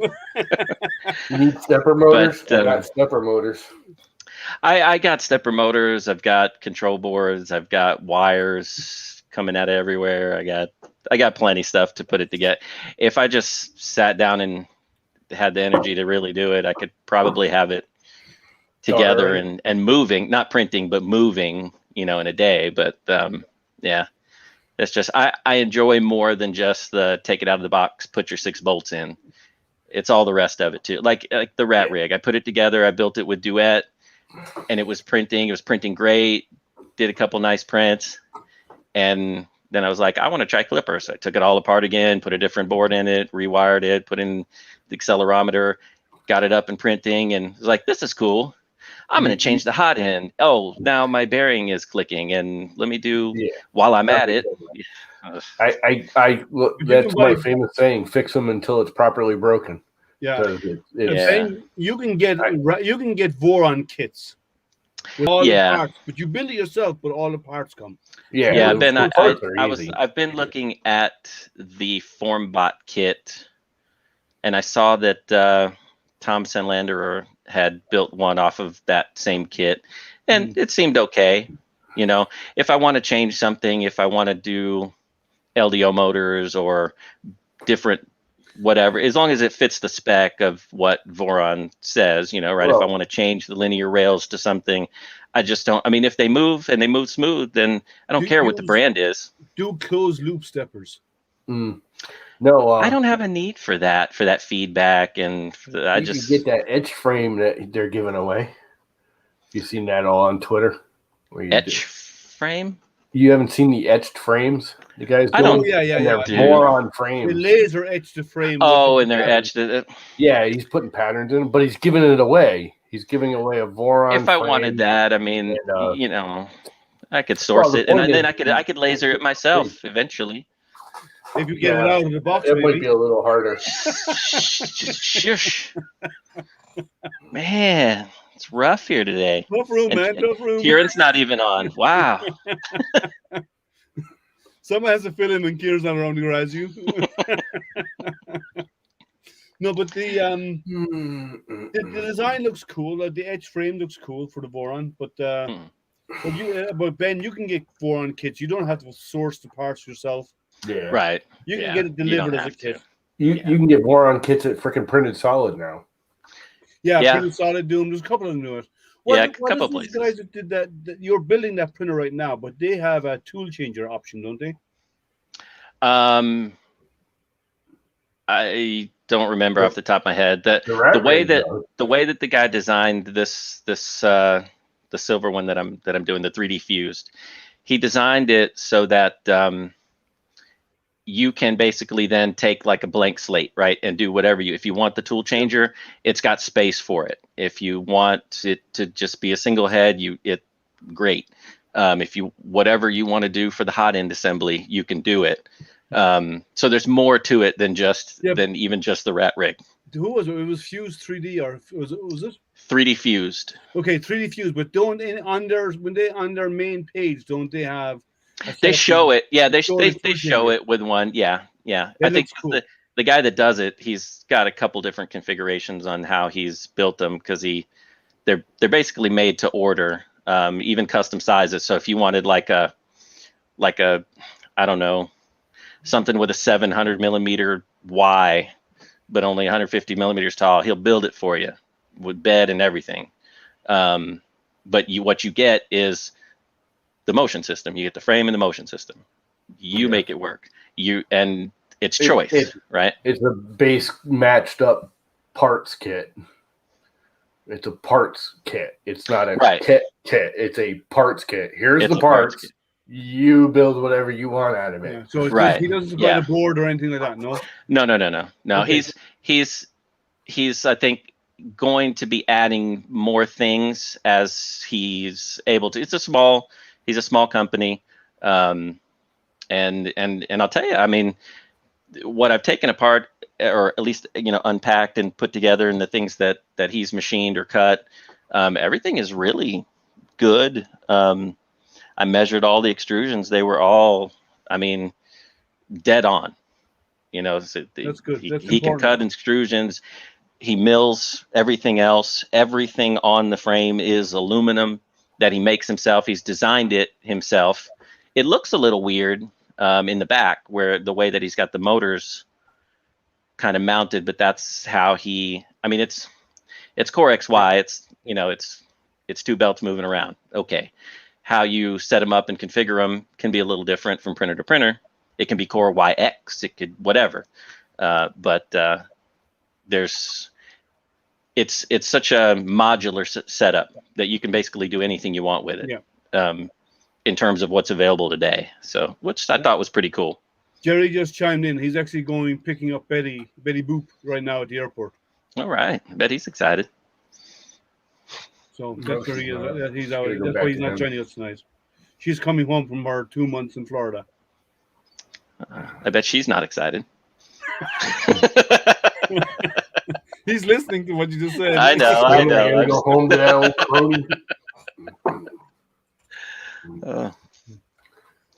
No more peace and quiet, Jerry. Oh, no more. I think he's gonna have to start cooking again. He's been cooking for himself anyway. So has it? Oh, I thought he said he was cooking like TV dinners lately. No, he's had some macaroni and cheese. Okay. I know he normally cooks, but yeah. He's only there to get the That's print what bed. I eat by myself. Yeah. 99-cent dollar freaking boxes of macaroni and cheese. Ugh. I I can't lived on stand that mac crap and when I was younger. cheese. I can't stand mac and cheese. I love real mac and cheese. That box. Yes, crap. homemade. I only ever Yes. had one mac and cheese I actually liked, and I was actually in Turin, in Italy. And outside Turin, there's a farmhouse that and in the farm they actually put on an extension onto the side of the farmhouse where they have a restaurant. So they actually make the fresh produce every Mhm. day. And Nice. the special of the day is whatever they made the most of for that day, right? They did it, but it's all fresh homemade pastas, the works, you know. These guys made the best, and their mac and cheese was to die for. Anywhere else I've had mac and cheese, I've never liked it, but I like these guys had baked mac and cheese. Hmm? That's my favorite. The baked one? Yeah. Where you mix it up in the saucepan like normal mac and cheese, and then you throw it in the oven with some breadcrumbs, a little extra butter on top, and you bake it for a half an hour. Oh, Yum. no. Because it's You got to do your own. Cheese. Do your noodles, shred your cheese, put it all in there, sauce it up, breadcrumbs, onions, sometimes a little prosciutto ham, sometimes, or bacon. You know, it depends, but yeah, the breadcrumbs for sure. Chicken. Sometimes or I put some chicken. in it, Yeah. ground up chicken in the mac and cheese. My mother hates it when I do that, but I love it. No Velveeta. Velveeta is nasty. I'll be right back. Guys. I fucking hate Velveeta. That's not cheese. That's not even American cheese food. That is the most artificial crap you can buy. The best I had was in Italy, and I was in Spain once. Oh, Velveeta is disgusting. I haven't eaten this, but in Spain once, I went outside of in Valls, which is south of Barcelona, along the coast of Barcelona, about an hour away. I went to a seafood place, which is actually down the side of a cliff, and the owner has his own fishing boat, and there the special of the day is whatever he caught. Yeah. So he go out in the morning. So you're starving if you didn't catch anything? Well, it's a fishing boat. He always come back good stock, but he go out in the morning, go fishing, and come back in, and then the special of the day was whatever he caught during that day, whatever he brought in. So it was like, and they had the best food. I mean, have you ever tried cattle and cream? It's a type of dessert. It's like a custard, but right? It's a bit like a custard, but it's soft. And it's a kind of really soft, it's like a soft custard, and then over the top of it, you put a layer of caramel on top. It's a creme caramel. It's very like it, but they do something different to it. It tastes different. They just don't cook it as much. It's so they don't overcook it as badly. No, creme caramel is actually overcooked custard. Well, in what's it called? In the Valls, just outside Barcelona. It comes from that area. It's from the Catalan area in Spain, and this stuff is so good, you know. I used to make creme caramels every single day for 10 years. Oh. I worked at a French restaurant for 10 years. I would go to work every day, construction, and at the end of the day, I would go work at the restaurant. And on the weekends, I worked at the restaurant. What's potted meat? Never heard that term before. Like canned meat? Like Spam or I don't know. He says goes well with potted meat. I don't know what he's talking about. Potted meat's like slow cooked meat. It's usually like corned beef and cabbage kind of thing. Okay, I want to get rid of a myth right now. Corned beef and cabbage is not Irish. Sure it is. No, it's just not. cabbages. I was born and raised the first 25 years of my in Ireland. I've never had corned beef and cabbage, and I lived there. We have so you're in an cabbage, isolated weirdo town. Not corned beef. Corned beef is not an Irish. So it was like everything else, right? When folks emigrated here 100 years ago, and they got here, and all those same food staples weren't around. They just did the best they could with what they could get. Yeah. My guess is it's a variation on something that was done here. Something. But someone told me it came from New York, the Jewish population or something like that in New York. Someone told me it came from that area. I do not know, but I'm telling you, as an Irishman, corned beef and cabbage is not Irish. What is Irish is bacon and cabbage. Now, and not the bacon you have here. Your bacon here is all fat. Ours is actually a lot of meat, right? Yeah, so it's ham. Yeah, it's actually Not- a it's chunk not of bacon, ham. it's Which is Canadian bacon. very, very different. Ham. So So, I Googled it, and the delightedcooking.com says potted meat began as a way to preserve meat prior to the advent of refrigeration. When people slaughtered their own animals, the amount of meat produced was usually more than could be eaten before it began to rot. Mm-hmm. So that was... Okay. That's what potted meat. I guess that's like the true or whatever. I don't know, the origin of potted meat or something. I don't know. So here's one for you. In 1948, Hormel made the first batch of Spam. Mm. And you still buy that back. Because of the pandemic, they're actually considering making a second batch. I was going to say, you can still buy that batch in the store today. Crap's been around since. This stuff is so nasty. My son likes it. I don't like it. My son likes to fry it.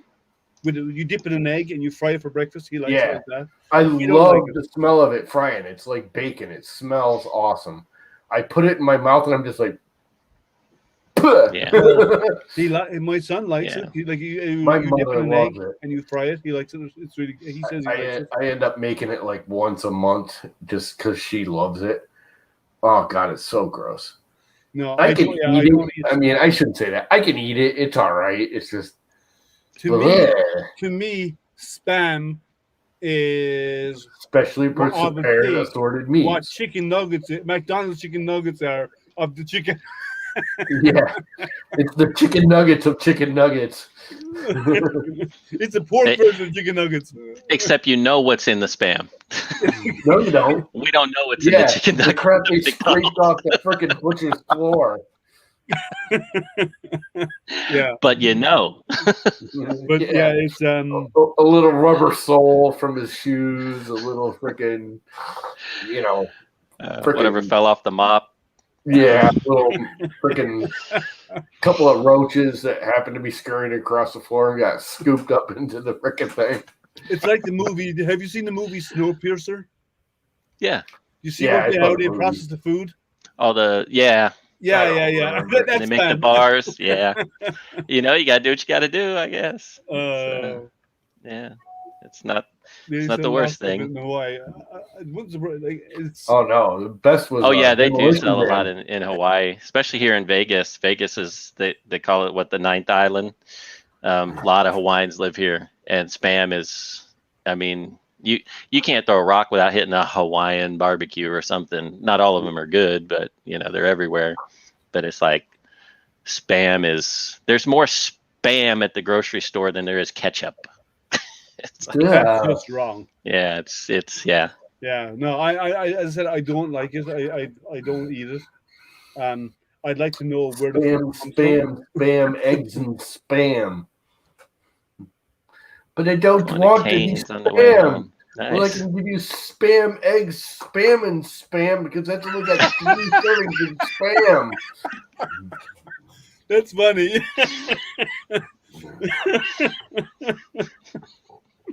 If you haven't read it, you need to reread that, guys.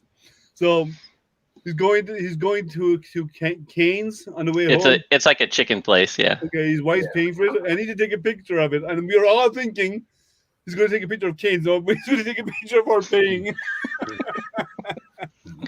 Those rare moments in life that you need to preserve. Life, yeah. Jerry, post it on Facebook. And tell her we all said hi. That's spam, eggs, bacon, and spam. No. It was all good until you hit the spam. Oh no, but I have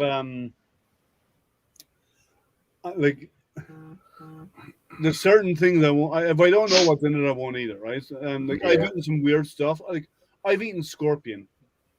It's not bad, right? Because it was roasted scorpion. You hold it by the tail, you bite it, you eat it, and you throw away the tail, right?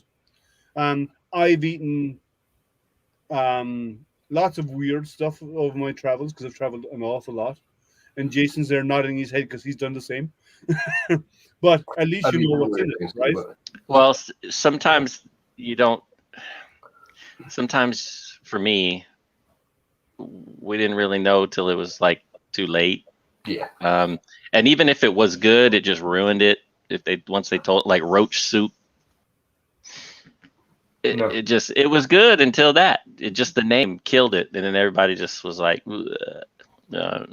but like roach soup. We were eating. So we were eating something that was like roasted on a like fire cooked meat, and it was good till we realized it was bat. Chicken legs, like not chicken legs, but like the claw, the leg. Chicken leg soup, like you have in China, Just hanging, dried and spiced was good. I think that was in Thailand. Those were pretty. It was actually pretty good. Had, chicken leg soup in China. You know, other like bugs and stuff. You know, like you said, I haven't had scorpion, but you know, like crickets and other bugs. You know, that are if they're cooked. They just in South Korea, I had. Like in winter, here, I know you're in Vegas, you don't have winter, but in winter in a lot of the states here, they actually roast chestnuts. Mm-hmm. In South Korea, they roast silkworm, and you can buy them on the side of the street, a little bag of them, and they're crispy. But when you bite into them, they explode with juices in the inside. It's an interesting flavor. Everybody eats them over there, so there can't be anything wrong with it. So I tried them, and they're okay. But they actually do roasted. Like here, you get the chestnuts. There you get roasted silkworm on the side of the street, and they'll give you a little bag. Yeah. When I was there, they used to sell them in the movie theater. I never tried it, but it was like they had popcorn for the U.S. people, and then they had the local stuff for the locals, and I just always went with the popcorn. I'm open to trying different foods. I always have been. I've tried a lot of different things. Sometimes I was just stuck, like with that sheep eyeball. That was not fun. I'm open to try. There's only one. There's very few things I would actually look at and say, I can't. Right? It's because when in Rome, you do what the locals do, and I've lived overseas. I've traveled around an awful lot. So I'm open to trying. They have in Ireland we have a thing that a lot of people don't realize. They get it with breakfast, which is we call pudding, right? But our pudding is is pig's blood congealed with fat, and it's like a sausage. You slice it and you fry it, and it's really really good. And a lot of Americans get a fried breakfast and they eat it, and then afterwards they say, "What was this?" And they say, "Do you really want to know?" Before you tell them, right? It tastes really, really good, right? But there's other stuff that you come across around the world. I'll give you an example. Like balut is a big example in the Philippines. Balut is an egg 1 week from hatching that they cook. 1 week before hatching is they cook it. And a lot of people won't eat that. A lot of people won't eat durian because there's a smell from it, but it tastes really sweet. It's actually really good, like a custard. Right, so there's a lot of foods out there that you don't know how good it is. Now, there's certain things I won't eat, like I wouldn't eat bat. I wouldn't have either, and it was really good until we realized that's what it was. But we were hungry, and yeah. Anyway, on that note, right? Well, I'm not hungry anymore. You're not hungry. It's amazing how 2 bites of something can fill you up when you realize what it is. What is the one? It will kill your hunger. What's the one in Sweden? Solfisk or something like that. It's called. I'm trying to remember the proper name for it. It's fermented fish. They only eat it once or twice a year, but still, that's any more than that'll kill you. Yeah. Well, probably it is an acquired taste. And you can actually buy it at in IKEA. IKEA sell the cans of it, so you can buy it there. Like and the joke was going around like a lot of people say they like Swedish meatballs. In Sweden, they're just meatballs. Dirty dog food on bright bread. I had a friend that used to eat freaking dog food all the time. He'd eat dog bones, dog food, canned, hard, and he didn't care. I know a person. He'd come over and literally go right in the pantry and pick out the milk bones and start chewing on them. I know someone who used to eat the bones. Yeah, lutefisk. I mean, there's nothing wrong with it. It's flour and lutefisk. Thank you, Dominic. That one, beet juice. They open it up outside. They bring it outside. They use a can opener, and they open it up because it's fermented, so the can's under pressure. And you have to do it outside because the house would stink for weeks otherwise. But it's fermented fish, yeah. Okay, take care, Jerry. Yeah, but like people have they've all got like so. I said in Ireland we have that blood pudding which we fry. In the Philippines they have what they call it's a blood pudding as well, but it's like a jelly. It's a blood jelly that they have. Yeah, same thing. Again, made out of pig's blood, Yeah. but they add it with a gelatin rather than with the fat to make it like we do in Ireland. Another big thing that was if people knew what gelatin was, they wouldn't eat that very often. Yeah. You guys know what gelatin is, right? Real gelatin, you mean? Real Horse hooves. Yeah, it's ground up freaking toenail. Powdered toenail. Yeah, when I was in the service, one of the folks that I worked with, they adopted a kid from the Philippines, and they had brought a bunch of people over, invited some people over when the kid came, and he was, I don't know, he was probably 10. He wasn't like a little kid, and they had ordered Kentucky Fried Chicken because that's just what they ordered, and okay, that whatever. If you wanted to eat, you eat. And the kid, I remember the kid was eating, and then he would snap the bones, and he was like sucking the marrow out of the bones. And his adopted dad was like, well, "What are you doing?" And the kid was like, like he got scared, and he's like, "You don't have to do that anymore. Just get another piece of chicken and eat the meat." No, but see, but it's really good for you. Marrow. Yeah, but it was like when you make soup base, that's what you do. You actually, if you make homemade soup base, you break the bones, so the marrow comes out into the soup. Marrow is actually really good. It's kind of sweet. My wife's from the Philippines, and my grandmother used to snap the bones and suck them. Most Westerners would not. The cartilage on a chicken wing. Yeah. No, but in the Philippines they do. They eat the cartilage. Yeah, no, I can. Crunch and chew the cartilage. I don't have a problem with it other than it's like nasty and chewy. I don't care about the flavor. It's just I don't like the consistency of it. Yeah. My wife I don't have a problem with it otherwise. Will eat the cartilage because that's from where they're from. That's normal, right? Right. And so it's and any country is the same. Like every country you go to, they have their own differences. That the cultural, the way they were raised, so and what they eat and what they don't eat and stuff, right? Like in some countries, like even the way you behave in outside of what you eat, even the way you behave in public, it varies. Like in Thailand, you can't show the bottoms of your feet. Did you know that? I don't know. A lot of people walking around barefoot when I was there. You walk around barefoot, but you can't put your feet up and show it to people. You can't sit there we would sit down. We put our feet up to relax. You cannot show your soles of your feet. It's actually supposed to be a bad omen in Thailand to show the soles of your feet in public. Wow, I spent a lot of time there. I never knew that. Yeah. But then again, it's different when you.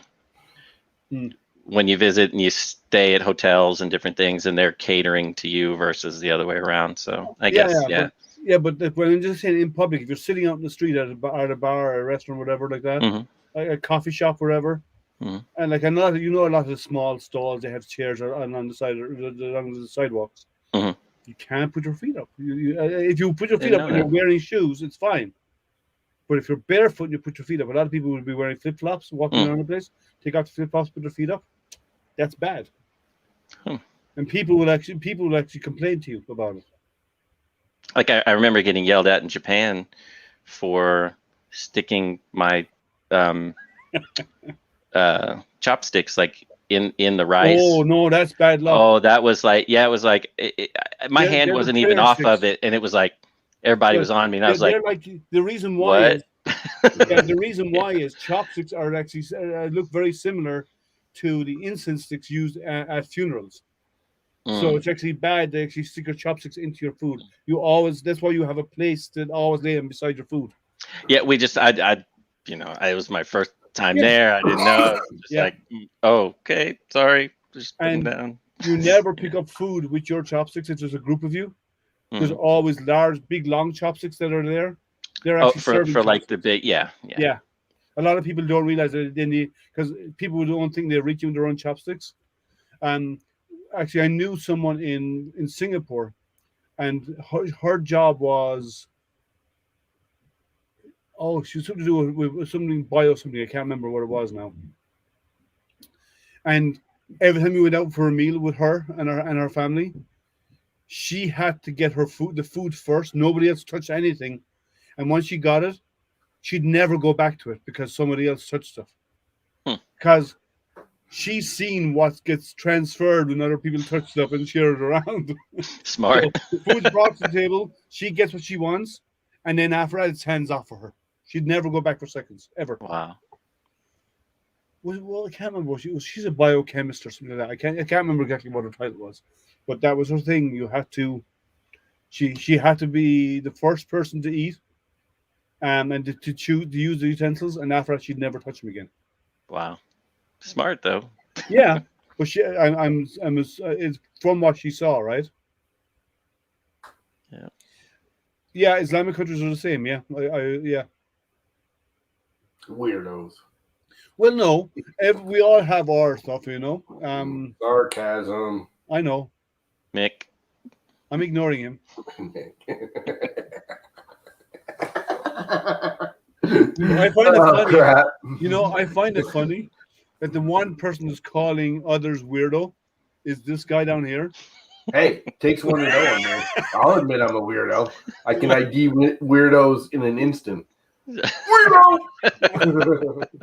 Sort of weirdo. Oh no, he's a total weirdo.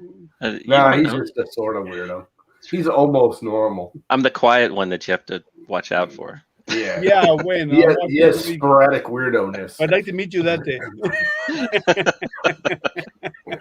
or maybe not. Maybe not. That's probably the right answer. I think Jason's only quiet time is when he's asleep. Maybe. Dude, I don't eat seconds and I'm fat. I just get really big plates in the first place. I just never stop eating. Weirdo. Are you talking about yourself, Curmudgeon, or are you referring to one of us? And it could it could just be plural. Yeah, it could be weirdos, all of us. Stephen, you're quiet. Prove it. Keep it up. Guys, the link is there in chat. Let me put it in the chat in here. Did a great job. If anyone wants to come in, we're going to be on for about another hour. So if anyone wants to come in the chat, you're welcome. But yeah, I'm about done. I gotta go to bed. All of you for sure. Thanks, Thomas. Thank you so much. And since you have come on stream with us, you qualify also. He's not just a weirdo, he's a vampire weirdo. He's a vampire weirdo from the Nordics. Viking vampire weirdo. You know? You see? Oh, you know what? He said earlier that the lutefisk is Norwegian. Yeah. And it's not fermented. No, so it's the other one, yeah. It's the Swedish one, the other one. Surströmming, or what? Surströmming, whatever. Yeah. It probably sounds nothing like what I said. Yeah. See, that's why we need to have him come on and enunciate the words correctly as well. How do you prove a negative? Hi, I'm Ben, and I'm a weirdo. Yes, you are. We'll agree with you there, Ben. So let's rename this meeting, this hangout then to Weirdos Anonymous. I was just going to say that. Weirdos Hi. Anonymous. My name is Liam, and I'm a weirdo. I've been a weirdo for 211 days. Say that again. I'm going back and freaking clipping that and making it. I know, yeah. I'm a weirdo.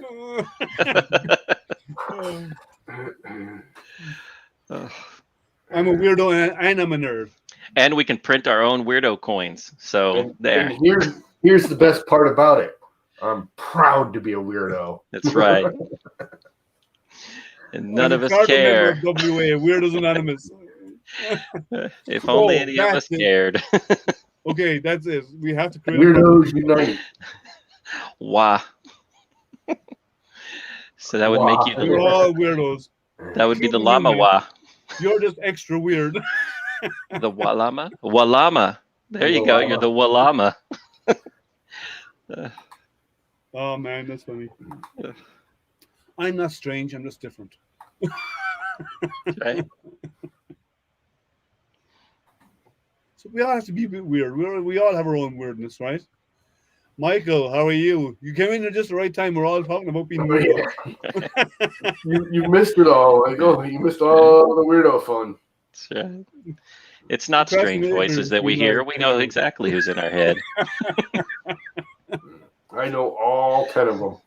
Well, you know the word denada? It doesn't mean tomorrow. It means just not today. So that's probably the world's best procrastination word, right? It should be a capital A.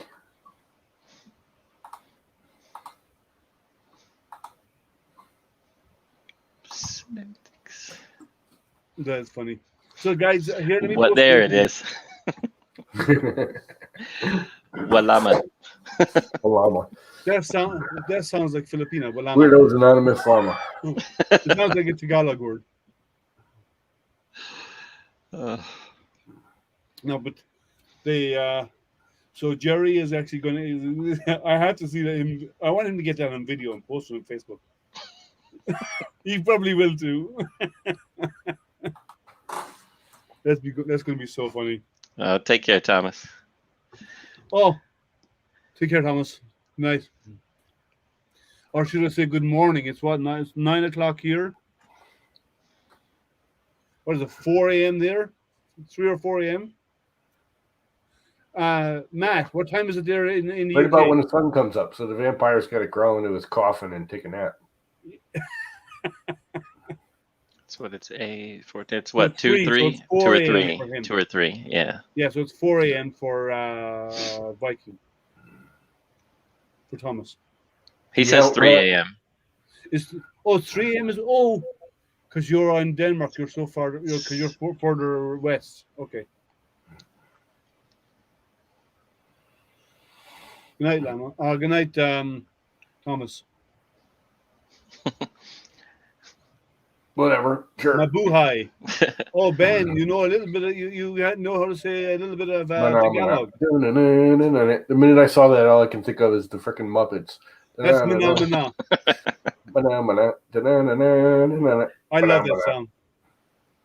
I got when my son was about 3 or 4 years old. I played him that song, and he spent months going around going mana mana.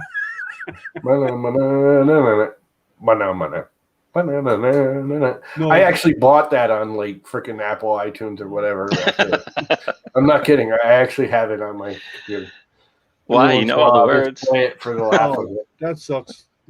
Working the late shifts is hard. Yeah. I haven't. It's been a long time. I did do those late shifts a long time ago, but it's been. Yeah, we rotate around at work. We don't work well. We have certain core hours that have to be covered for the national airspace, and that's from 6 a.m. to 10 p.m. So if you work like noon to 10, then it's like, your afternoon then is from like 10 to 2, when you come home and do whatever, and then you just kind of go to bed and get up. Yeah. But we switch around. We make our schedules. We just have to meet the coverage requirements, but we make our own schedule every year, and we just kind of like depends on how many people we have and who wants to work what and when, or if we want to trade with somebody or rotate or how frequently. It's actually pretty good. It works out pretty good. I only work. There's only certain days I work. It's only on days that end with the letter Y. Mm-hmm. They're the only days I work. I work on L days. So I worked. There was a company I worked for a little while. It was actually a little like wooden toy manufacturer, and the way they ran it is you work 2 10-hour days, Monday and Tuesday, Wednesday off, and then Thursday and Friday, and then you had Saturday, Sunday off, and you got your 40 hours. And it was freaking. It took a little adjusting because that first couple of times that you hit that 8-hour mark, and you're like, oh crap, I got 2 more hours. But after you got used to it and you started getting that Wednesday off, because not everybody did, but Wednesday was shipping day. You build all these wooden toys Monday and Tuesday, and then Wednesday was shipping day, and they couldn't really have anyone in there because forklifts were moving around the place constantly. Wooden toys? It was a good job hours-wise. It wasn't a good job, but it was a good job hours-wise. You said wooden toys. Were you one of Santa's elves or something? Yeah, that's actually what they did. They did a lot of like Christmassy, it was like the little wooden cars like, and trains toys and stuff, and with the little ducks and the horses, the dog, and the rope, and the dog. Yeah, well, this was back in the late 70s, early 80s when I was still in high school. It was a summer job. I did it. One of the companies I worked with, we used to do compressed work week, where you work 3 days of 12 hours, and that was it each week. Yeah, see that's pushing it. 12 hours, 10 hours is still not that bad. Once you get into the groove, the 10 hours isn't so bad. But it's not bad. It isn't. I wouldn't want to go back to 5/8. Yeah. And that's the other part too. Is we can pick how we work as long as you hit your 40 hours, right? So we typically will just work 4 10s.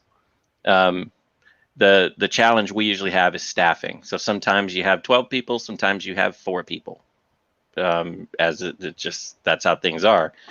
People transfer, attrition, whatever. And so like right now, my work schedule is Sunday, Monday, Tuesday, Wednesday.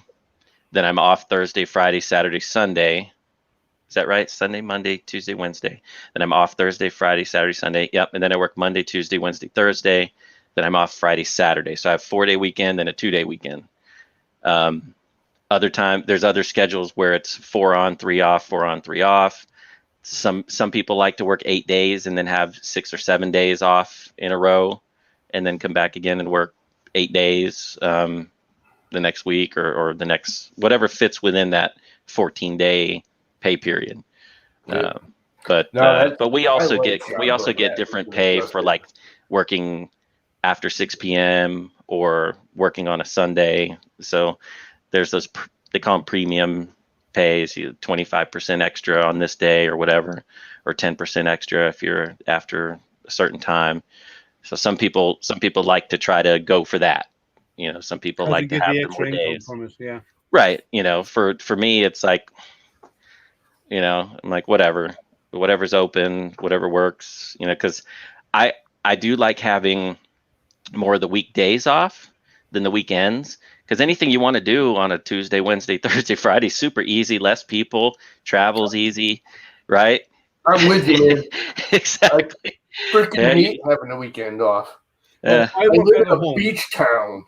You can't move on the weekends. You hibernate here. Yeah. Oh my God, people run out of gas. I have literally run out of gas pulling out of my driveway because I couldn't get out. Wow. I mean, that's how bad it's been in the past. Now, right now, it's not too terrible because of the whole COVID BS. So there's not really that many people here at the beach. But, yeah, and it's usually this month. It's starting because the heat gets really bad here in August.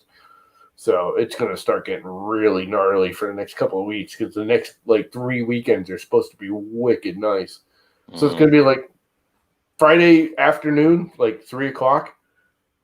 I park the car, it sits in the garage. It don't leave until Monday morning. I don't even try and get out of this driveway, and it'll be backed up. It'll be backed up at the end of my driveway. Wow. I They got the two major beaches on either side of me. I got the state park that's less than a mile that way, and I got the only open town beach in the whole of Connecticut a mile the other direction. 2 miles in either, or a mile in either direction, I've got major beaches with, tens of thousands of people that just show up. Wow. No, in a little itty bitty, 5 mile. This town's only 5 miles square. Well, I don't do an awful lot of driving anyway. Especially now that my son has gone to high school. He's in high school now. But and with all of this lockdown and so on, I drive even less. But like most of my runs were up and down to his school, bringing him to and from school, or would be out to astronomy events, or to Henry Ford College. I do the planetarium shows for the college, the public shows. I'm one of the presenters there. There's a few of us from my astronomy club that volunteer to do all the public events. So we have access to the planetarium whenever we want to. So if we have friends coming over or whatever, relatives coming over, we can say, let's go down and do a planetarium show. I can just go over. As long as nobody else is in there, I can just go open up the planetarium and do a show inside the college, right? So that's cool. Fantastic to have that ability. Mm-hmm. But in the last 2 years, I got a truck 2 years ago, a new truck, a Ram 1500, right? It's 2 years old. It's due for its first service because it's only got 7,000 miles on the clock in 2 years. Not bad. Yeah. Right, we bought my mother's car at 23,000 and it's got 24,000 on it now. And my brother had a 15-year-old Rover. 2 years old. I don't know, put 1,000 miles on it. And he had, at 15 years old, he had 16,000 miles on it. He's a truck driver. So he only used it when he came home, which was once or twice in a month. Because he was always on the road. Like he'd come home for a few days, and he's still driving truck, but he'd come home for a few days, and maybe spend a week at home at most. And he wouldn't do much. He wouldn't go much. All he'd do was sleep because truck driving is long hours, right? So and then he'd head back on the road again. So his car was parked out 99% of the time. So he had so little mileage on the clock for such an old car, and the car looked as good as new. I mean, nice. It looked like it came out, it rolled off the lot, Wow. My beater has 485,000 kilometers on it. Let's see, you drive a lot. Yeah. Well, it depends on how old it is. Well, 485. Well, I'm guessing because of his job, I'm assuming he drives a lot because he's a geologist. Right. Yeah. Kieran likes rocks. Takes one to know one. I'm not no. So yeah, I believe in Sheldon, and I'm going to do this because Kieran is on here. I believe in Sheldon's point of view that geology is not real science. It's archaeology. Sorry. Yeah, remember Sheldon said that in the show? Wasn't it geology? He said it's not real science. I think it's real science. It's not like it's real science or anything. He said 1996. Oh, that's an old car. So 1996 at 4.5, almost 500,000 miles. That's not bad. Yeah. 20 plus years. Yeah.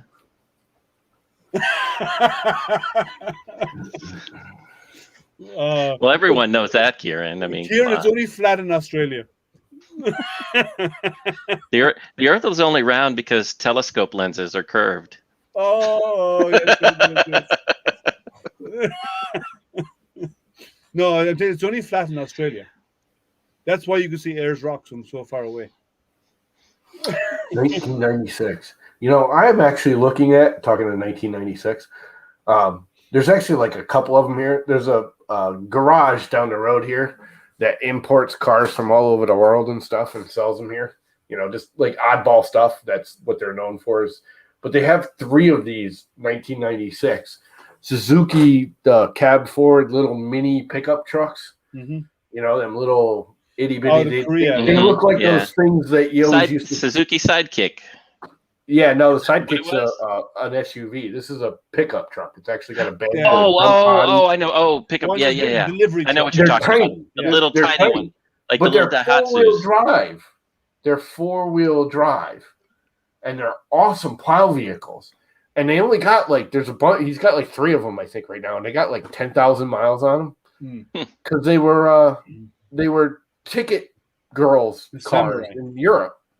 And they actually they're Japanese version, but they were in England, I think, or France or something. But they have no miles on them, and they look freaking brand new. And they want $6,000 for them. And I'm like, if I had $6,000, I would buy one in a heartbeat.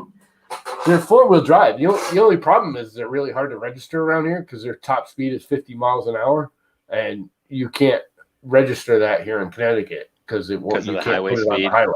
You have to. You can't drive it on the highway. So our minimum speed limit is 55 here. Kieran says he drives one, so Suzuki Samurai is what. Yeah, no, not a Samurai. That's a regular SUV. I had a friend that had a Samurai.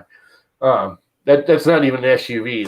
That's a freaking. Yeah. What you're talking about is one of those in around town delivery trucks. To use them in. Yeah, they're just tiny. They're like two people sit in the cab, right? Yeah, and then you have and it's like a 3-speed or maybe a 4-speed little 4-wheel drive. The bed folds down flat sometimes on some of the Daihatsus. Engine. Yeah, it's a big. I shouldn't say little. It's a big 2-cylinder engine. Yeah, but they top out at 55 miles an hour.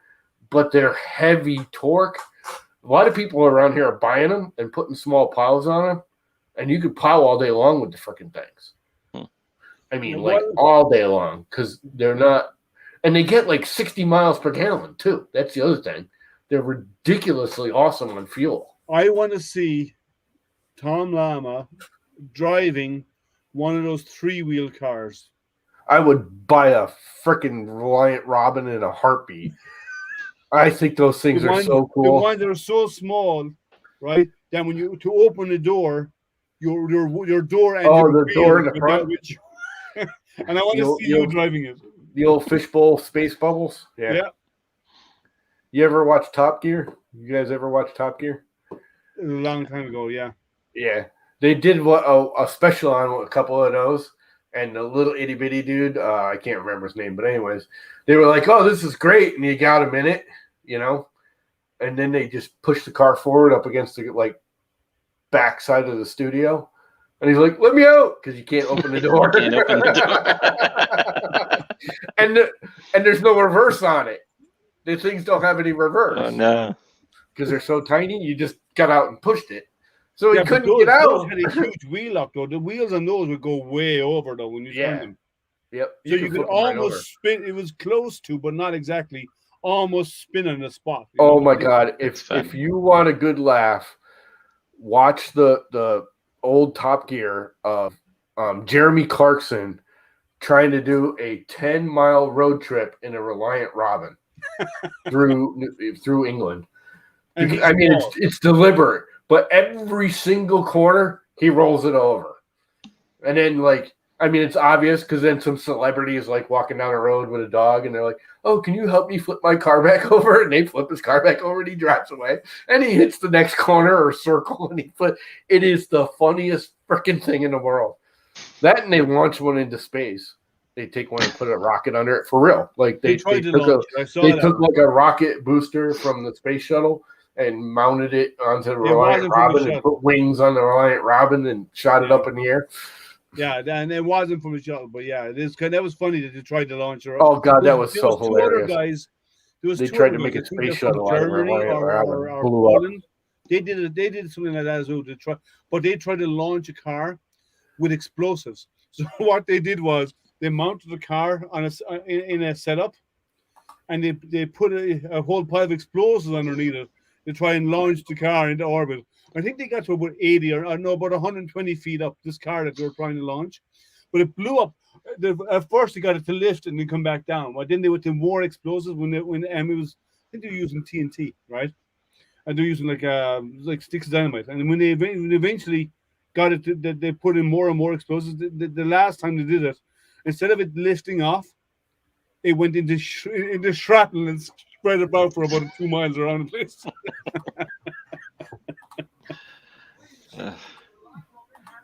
Oh no! Hey, John.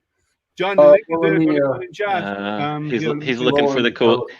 John's out looking for the cool kids. He is. Yeah, repost this. So we can teach him how to get his printers working. This is so funny. Repost that, Liam. Sure. I put it in private because I'm not a mod here, so I can't post links. And I don't have YouTube open to mod you, so just copy the post. I just did.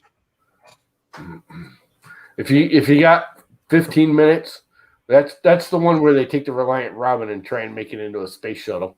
Yeah. And they really do. They literally mount it on a rocket engine and launch the freaking thing. What they had is had a local rocket a private. It's a rocket company rocket in England. club Yeah, helped them design the rocket for this. yeah. Some of the responses from the rocket guys are just hilarious because they first come up and go, "Oh, Reliant Robin, it's like shaped like the space shuttle," and you just look at the rocket guys and they're like, "Oh, his AC's broken again." Yeah. No. John's RGB lighting. They're like, it should be really easy, and the rocket guys are like, no. Yeah. Yeah, there's a lot involved in balance and all that. You'd be amazed. Oh, they actually, I mean, it kind of sort of worked until it went up to a certain height. Yeah, it did. Until it blew up. Yeah. Which, to be honest, I think they blew it up. I have a feeling they put like a small bomb in it. Show, right? But make it dramatic. But these other guys, I have to try and find a link. I'll have to look for it. But they use explosives underneath the car to try and launch into space.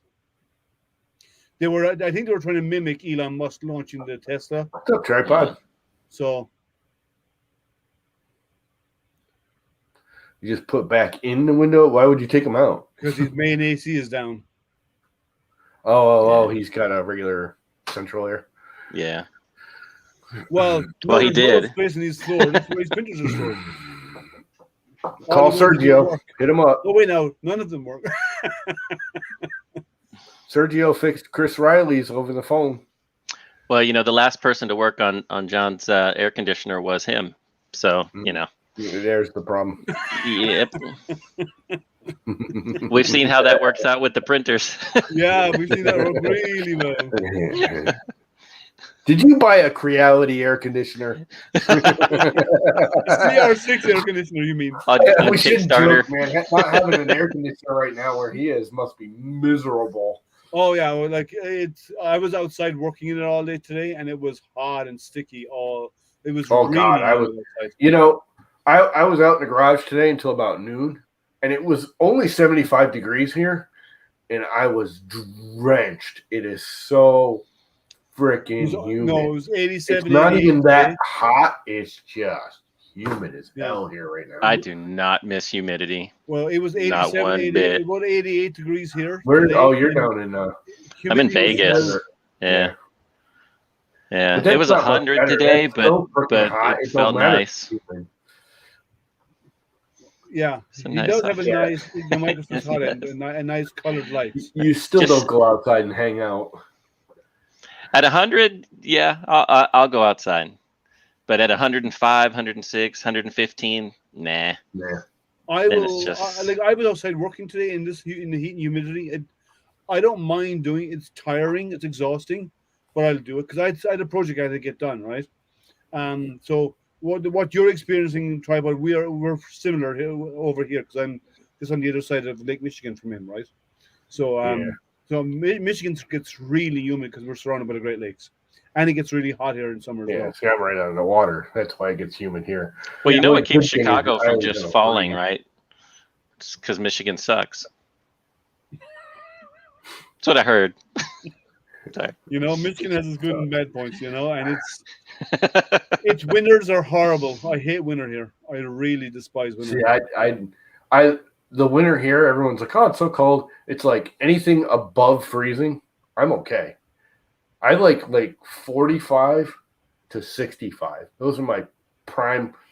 I love 45 degrees out. I'll put on a pair of freaking sweatpants and a sweatshirt and go out and work all damn day outside at 45 degrees. I love it. Anything over 70 degrees, I'm miserable. Humid or not, I don't like heat. I need it. I'm happy when it's 70 and above. Yeah, see, I hate I don't 70 care. degrees. Anything above 70, I'm miserable. I toured Valley of the Kings. I was staying in Hurghada. I toured Valley of the Kings in Egypt, and it was in Fahrenheit. It was about 120 degrees in the desert, and I toured Valley of the Kings, and I was fine with it, right? Too hot. So, and I was walking all the time, right? So I was walking around all the time, and it's hot because you ever heard about cooking an egg in a stone? You can literally do that there. You can't walk barefoot in there because it'll scald your feet. It's so hot. But and you've been there, have you, Jason? Yes, yeah. Egypt, yeah. Yeah. So we had a severe thunderstorm. We had a thunderstorm today, and I lost power for a moment. But I lost I lost two printers. Oh man! I was printing. These were half done, and these all became convertibles. All three of them convertibles. That sucks. But it's okay. It's rare it happens. Yeah. So you have another severe thunderstorm. So if you have a thunderstorm watching where you are, chances are it's going to. We'll have it here tomorrow. Or no, we are tonight. Later, maybe later tonight we might have it. Because everything that comes through Chicago, the weather comes over us because it's going from east to west. Unless it's coming from the southeast or southwest, going northeast, then chances are it might miss us. But it's But other than that, I like it warm. I don't like the cold. I hate the cold. Yeah, it's nicer. If when the weather here gets to 70, that's when you start seeing all the, not to be stereotypical, but you see a lot of the ladies will go. You go outside and they're wearing their winter clothes because that's about the best. That's the best chance they're going to get to wear something like that fashion wise, right? So they got their UGG boots and their jackets and their ski stuff on, and you're like, really? It's 70, but okay. It's like, wow. And then it'll snow. I'll get 6 inches of snow at night, and then it's all melted to, and then everything's garbage. Yeah. Cause it's, whatever, but the summers can be, this summer was really long with triple digits and of 115. 110, 112. It's everywhere you go, every door has oven mitts taped to them because you can't even open the aluminum. It's so hot, the handles. But it's dry heat though. It's very different. No, it feels different, but it's still hot. So things get hot. The inside of your car gets hot. The door handles get hot. Literally, the way that the sun comes to the front of my house from over the porch, there's this sliver that just beams it right on the door handle. And I'm trying to open the door on a hot day, just trying to fast turn the knob to get in. Things get hot. I mean, if you paint it white, doesn't help. But you can't, my door knob. No, you can get white handles. Yeah, you can get painted handles. Yeah, but no, it really doesn't. Cause my car is white and it's hot. Things just get hot, and there's so much congestion of buildings and concrete, and that holds all that heat in. And but it's if you get out and walk around and it's 105, you don't feel miserable like if it's 90 and 90% humidity. That's just miserable. You just eventually you're like, oh, I'm cooking. I need to find some shade because it just cooks you. Yeah. No, see, for the last 2 days, it's been I've been out in this all day, and it's like I was white. Yeah. Now I'm more of a lobster color. Yeah, that's Yeah. like I 20 usually minutes burn out one, here so, yeah. in the sun at 100 and something. Yeah. But the tornadoes touched down 2 days ago. Yeah, Yeah. we had them. We had a tornado 2 weeks ago here. It was north of me. It didn't actually come near me, but in the thumb in Michigan is shaped like a mitten, and up in the thumb up in Michigan in the thumb area, um, they had 3 in one day. Wow. 3 touchdowns in one day is what they had. Tornadoes are nasty. Yeah. So I and that was the first, like the one that I saw here. It was the first time, and I'm living here 14 years, and that's the first time I ever saw a tornado. Wow. I've heard That's I've heard them in the area, but I've never seen one. that's the other benefit of being here is we have no natural disasters. We have no earthquakes, no hurricanes, no tornadoes, we have monsoon season, which is basically our rainy season, where you'll get this like hurricane style storm for a couple hours and it just stops and goes away like nothing ever happened. Yeah. I But saw one in Singapore once, but it was over the water, so it was a water spout. It was the coolest thing ever to see. So, when it reached the beach area, the land, it actually broke up. But it was actually, you could actually see that it wasn't a very strong one, but you can actually see the water spout from it because it was passing over the ocean. You know, there's water spouts in Florida all the time, and people, it's like not even a big deal there. I know, but it's a cool thing to see. It is cool. Water. But like people will be like, "Oh, look, a water spout." It's like a mini tornado that lasts like 5 minutes and then goes away. No, that's actually a tornado. It just happens to be over the water. But it's not even like a storm. There'll just be like a little area of clouds, and all of a sudden, a freaking water spout will form. And, it'll last 5 or 10 minutes, and then it's gone. And there'll be like sailboats, like sailing by it on either side. Don't care. That's because that's different than a huge. Dangerous? Pardon my French. There's a difference between that and like a literal monsoon in the Pacific. That's it's so weird that they can form like that down there because they happen a lot in the Keys, a lot, and they're little. I mean, they're literally only 3 or 4 foot wide at the base and whatever at the top, and these guys are like sailing by it, and it's like it starts raining because it pulls the moisture up, and then it rains down around it, and they're like, yeah, it's a water spout. I'm like, isn't that dangerous? Isn't that like a tornado? Or do we have to worry about like sharks flying out of the sky from it? It's like, no, it's nothing. We'll go sit right by it.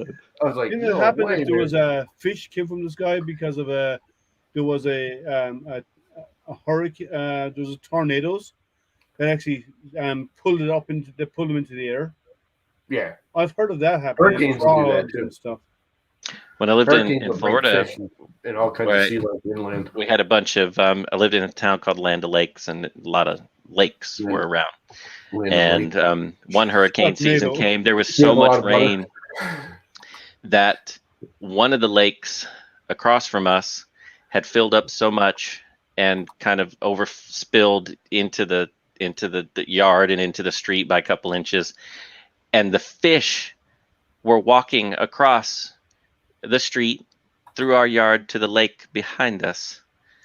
Didn't even know that those fish could do that, but there was enough water for them to stay breathing, and they were just scooting themselves into the neighbor's lake, just like they were moving. It was creepy. See salmon going upstream? It was creepy and weird. It was creepy and weird. Yeah. It's like, are the frogs going to start raining down? Have you ever seen salmon go upstream? Like on TV, I guess. With very, very little water, right? I mean, maybe this deep of water, they will make it over obstacles, and they'll get there, and they'll swim along along the surface to get into go to the next area where there's deeper water. Yeah, I've seen. I grew up in right by a river called the Shannon River, which is the main river going through Ireland, the biggest river, and it's there's a the Shannon Estuary is a big area for the salmon to come in from the ocean, from the Atlantic, and they go upstream to spawn. Right, it's a big spawning area. The Shannon River is, and it's you'd be amazed about the salmon runs, especially as you get up towards some of the lakes. Some of them would be low on water during certain seasons, and they'd make their way up there. Even if the water's low. Yeah, I remember, and then like all these blue herons came in, and they were just like at a buffet. Lapping them up, They came in fast, and then they just waddled away real slow, full. We don't have them. We have things like sharks and whales. You can have the sharks. Some dude was freaking shore fishing. It was on the news tonight, right up here in Massachusetts, just outside of Boston. And he caught something, and his buddy's like videotaping it. Come to find out, it's like a fucking, I can stop swearing. It's like a 15-foot great white. Wow. They got pictures of it jumping out of the water. A white in Boston? That's weird. We got great whites around here. They'll come right into the sound. In the cold. Well, we shut down beaches all the time around here because of them. We get whales in the sound now again. Whales, I understand, because whales are like, they don't mind the cold water. Well, sharks it's not cold here. Like warm water. The water's like 75 degrees here right now. It's not cold. Well, right now, that's probably why they're making their way up there, because in the fall. Oh, we always get shark and whales and stuff up here this time of year. Okay, Wow. So they're coming up to warm water then. Yeah, because we haven't had whales in the sound. We get a whale in the sound every once in a while, like literally in the Long Island Sound. I don't know if you guys know, but Long Island is Connecticut and Long Island Sound, or Long Island are pretty much the same thing. It's just Long Island. It's the island outside. It's 5 miles out, so it blocks all the real bad weather and water but the sound normally doesn't get that kind of fish life because they just stay out in the ocean. They don't come into the actual, bay. The sound is really just a big bay. And lately, the last 10 years, we've been getting whales and sharks and the big moray eels and not eels, the big skates and all them weird fish that we haven't had here in 100 years. Like I've seen them. I've seen humpbacks and I've seen the orca, the killer whales and stuff. Because off the coast, and there's an area. There's an area off Ireland, about 200 miles out. There's Irish waters off the coast, and a lot of the fish life that migrate north in winter for breeding and so on, like are in spring, like the great white, like the big whales and all this kind of stuff, right? They all go up there, and you see them up there when you're out. If you go out by that area, like you see them out there all the time as they go up and down, because they go up in the spring. They go up to the North Pole. That's their breeding grounds up there. So they pass right by the Irish coast heading up there. And you come across them all the time. Because I was in the Irish Navy. So we'd be out there patrolling, and you see them all the time going up and down. It was really cool to watch them. When I went out to California in like the 90s, like we get a whale here every once in a while. It's like, oh, whale. We don't see them like all the time. I went out to California, I think it was in the 90s. And we were sitting on the beach. And a girl and a couple other people we were hanging out with, the whales were jumping. I was like, that's freaking cool. We were talking about going and taking a whale boat and all that out there. But it was funny because one of my friends is, he's a pilot for the big like tanker trucks, tanker ships. Mm-hmm. That's what he does. I mean, he travels all over the world taking these massive monster, 5,000 foot long tankers, with all, all our Amazon boxes on it. And he was like, they're freaking whales. I'm like, what are you talking about? He goes, you don't realize when them whales start running, it shuts down all shipping on the California coastline for like 2 weeks. We are not allowed to cross that whale line. If we come up to the shoreline and those whales are migrating or whatever they're doing down the coast, we have to sit there until the line's gone. And it takes weeks sometimes for all of them whales to go by. Because I didn't know that. I thought you just like kind of just went, when the whales would go around you. Wow. Well, to an extent, they will avoid boats anyway.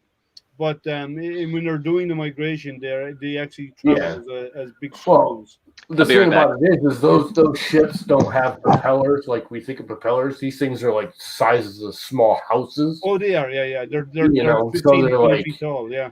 you know, if a whale clips one of those things, it's going to chop them up pretty harshly. Yeah, they get badly down, they get badly injured from it. And again, they don't, and some, like most big, those big tankers, Yeah, Jaws was in New England. yeah, those big tankers would have 4 or 6 props. Yeah, You know, some of three, them got more. three in port, 3 in starboard, and then they'd also have bow thrusters and all this kind of stuff as well. You know, Yeah, they have a whole bunch of control. steering ones too on the sides, but those aren't Yeah, used for that's what a bow These thruster have is. the triple runner on the back that. Yeah, because a lot of them people don't realize they'll have a shaft coming out, and there's not just one prop on it. There's like 2 or 3 props on it.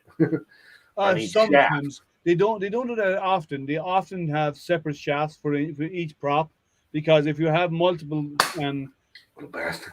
if you have multiple props running off a single shaft, you're putting an awful lot of strain, and if it goes, you lose all steerage. So they tend to put do a one-to-one. Main propulsion for ocean going. A lot of them have multiple props on one shaft. Okay, But I've they're never really seen. big I ones. haven't seen that. It is rare, from my point of view. I don't know about the commercial stuff. Like as in the carrier Yeah, craft. this is a big, But go to China, go to on cargoes, most of the cargoes will have individuals. that's what the actual other props do is stop decapitation because they're like different sizes or some crap. So they propulse the water differently. There's like 3 props in different sizes and pitches, or I don't know. Well, and a lot of them have variable pitch props anyway. So Yeah, they like the blades and the they prop can can actually be they can turn rotated. it. So that'll give you more speed or not, and more.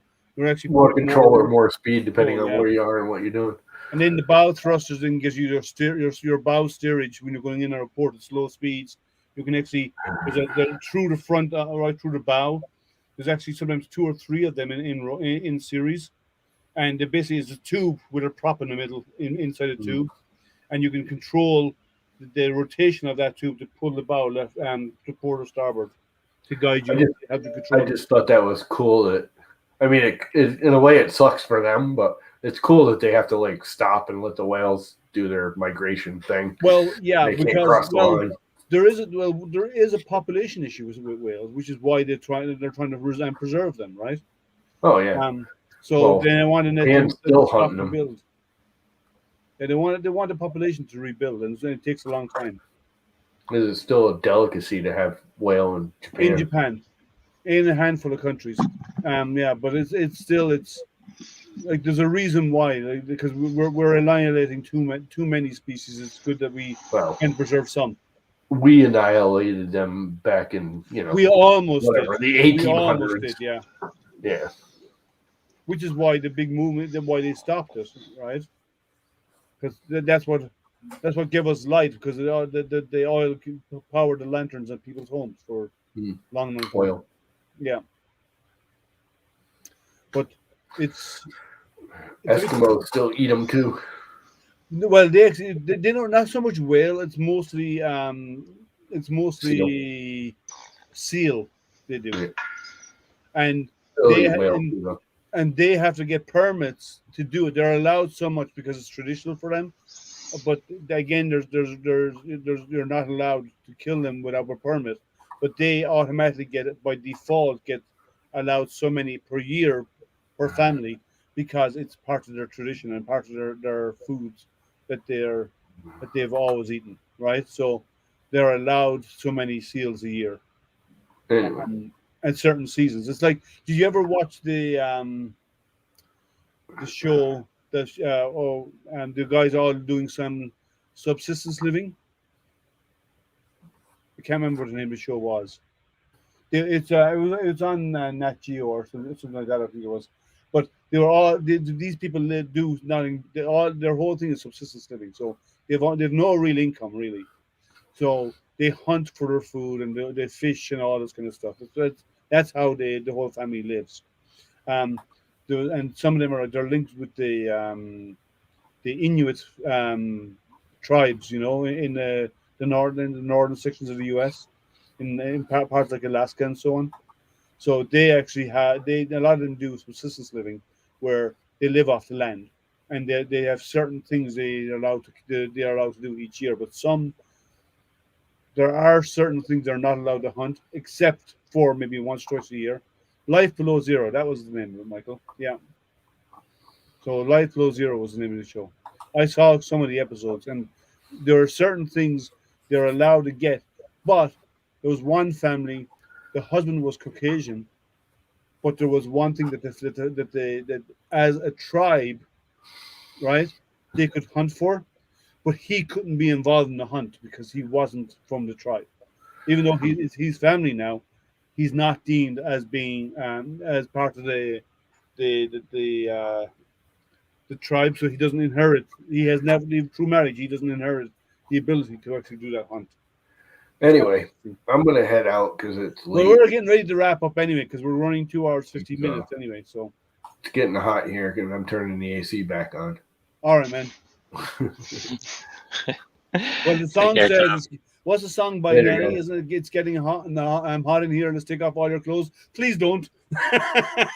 No, I won't. Believe me. No, we don't want to get that weird. He's gone.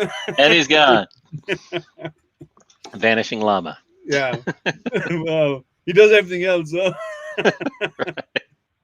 So we picked on Tripod. We picked on Kieran. We picked on Matt. We need new volunteers. We need some people, new fresh blood to come into and join in the stream, so we can give each other a hard time, because that's half the fun of it, right? I don't know. Picking on John is just so easy. I know, yeah. He makes it so easy. He does. It's kind of hard not to pick on somebody who's got all these printers do nothing but decorate the floor. Right. I think the only one he's ever been successful with was his Ender 5 Plus. Well, he's had issues with that too, but he seems to be doing pretty well with that one. Now, it's just all the other printers. All the other printers. Yeah, let's be honest, right?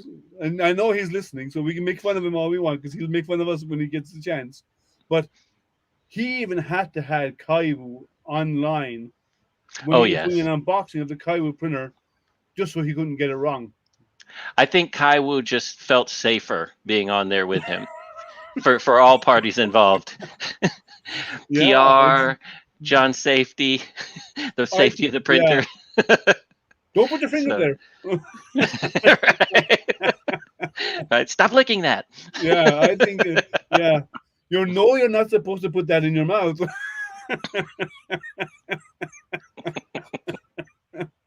Screws are to be the little screws are supposed to be attached, not to be eaten. Well, he should know better. He's thinking about it. We love you, John. Trends don't lie. I know. Oh man! I have one of those little toy printers. Remember the one that I unboxed I had problems with? Oh yeah. They sent me a replacement. Okay. Bear loves his floor printers. Well, at least somebody gets use out of them. Well, they collect all his stray hair. Yeah, but they sent me a replacement. I told them I'm not doing another live unboxing because I've already done one. Right. Right. Maybe since it's designed for kids, maybe I'll give it to John, see if he get any success with it. Oh, we'll see. I could look. Might be stretching his skills, but it says 6 and above, so I think John qualifies. Is that physically or mentally? I don't know. It just says 6 and above. Might have to check.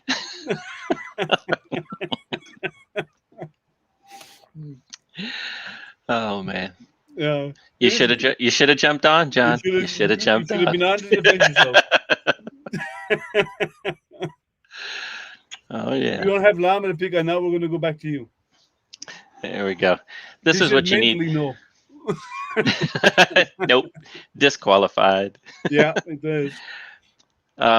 This is what you need, Liam, for I have setting those. You got those? Okay. Yeah, I bought a kit. Yeah, of those are great for aligning your Percentage? servos when you get the BR2U back together. Yeah, or when Yeah, you I get just it need to put together. the limiters. I just need to put the percentage limits on the movement. That's all I have to do. Okay. Like I did center them and all this kind of stuff, and it was on fine. And what I did is after centering them, I brought it all the way down. I put the gear on. Oh, here he comes! Tripod is burning up. In to defend himself. Oh, brave man.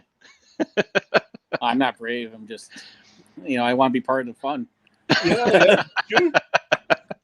So Actually, let me get on the laptop because when I get on the phone, it tends to act up and it's bad. Okay. It heats up. The StreamYard on the phone just doesn't work well. You don't need any extra heat. Yeah. Yeah. No problem. Oh, I don't know, man. Max, form over function, man. Those things heat up so bad. So. Unlike your printers, okay.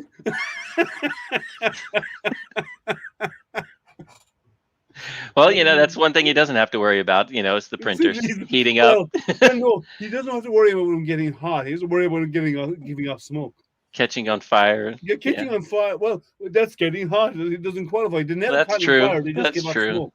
That's true. So they never really got hot. So it wasn't purposeful heating. No, no. That was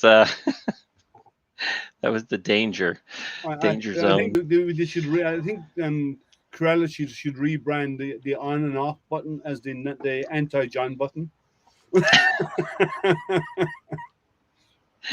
There you go. Put his little logo on the on the off side. It says press any key except if you're tripod. Except this one. Well, I would say except if you're tripod is probably more apt. There you go. Put his logo on every emergency shut-off button. Yeah.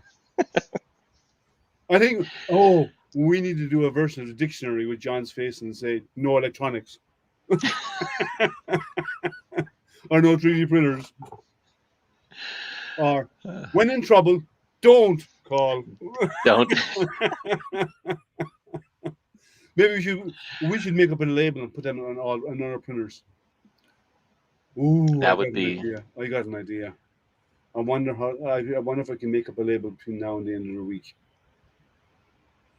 Or if you can come up with something, I bet you Tim could. That would be funny for Saturday's unboxing. This printer is not tripod safe. Oh, you're back. Hey. Hey, John. Burning up next to my seat. So normal day at the house? Well, hey, you did say that I fixed the air conditioning, right? But no, I didn't fix the air conditioning. I fixed the furnace. Furnace still works. Yeah, but it's not winter. You don't need a furnace. Okay. So that's fair. Jason actually knows the whole story. It's amazing how he tells the political version of that story. Well, that's just how I recall it. I'm sorry. So it's actually the air conditioner is over 20 years old. It runs on R22 Freon, which is no longer made. I was warned 10 years ago that it was going to not be made, and they kept on making it every year. But now it's definitely ceased, and it would cost over $600 just to fill it. It's not worth it. It's just, it's just trying to replace it. Yeah, I was talking, about the conversion. I knew you can do a conversion kit for it, but the thing, it looks as bad as it needs to just go. It's a 4-ton unit, and all we need in this house is a 2.5-ton unit. Oh wow! Way overkill. That's way oversized. I got a 5. Is it 4 or 5 ton? Are you sure? I mean, has somebody done a heat load calculation for you? Well, it's square footage. It's just based off square footage. Our house is it's not just based off square. There's a little bit more involved. He's going to come back and do it, but he believes, a 2.5-ton is more than enough for this house. Well, no, I think it's 4 or 5 is mine. Is this what mine is? But mine is a big house though. It's 3,500. Oh, la-di-da. Well, no, housing is in Michigan. Housing is way cheaper in Michigan. Oh, I know it's so expensive here. Yeah. I mean, if anyone's seen my drone footage, I live next to a parking lot, train station, fire department, yeah, it's just red light cam. It's just awesome. Yeah, no, I'm far, and I'm like, and busy intersection. I'm far enough away. Like I'm out. I'm on the outer edge of a city, of a small city. So like, and like actually, this area is getting really popular now. Like what I bought my place for, I think it's probably worth about 30 or 40% more now. Oh, here is ridiculous. I mean, 82. the average home price here now is 405, and it's like that's double what I paid, close to double. And I'm like, there's just no way that that's right. And like, there's a for sale sign like every 4 houses because no, literally, because it's like, you know, if you can sell it and double your money, just you're not going to move anywhere here, but you might want to leave. Anywhere else you go, you got a good shot. Yeah. No, I was laughing at Kieran's comment. Well, so Kieran, the thing is that we moved here in 2000, right?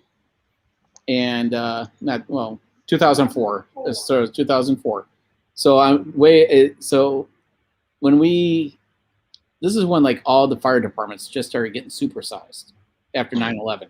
Okay, there was no fire department down the street. So a year and a half, 2 years later, they built it.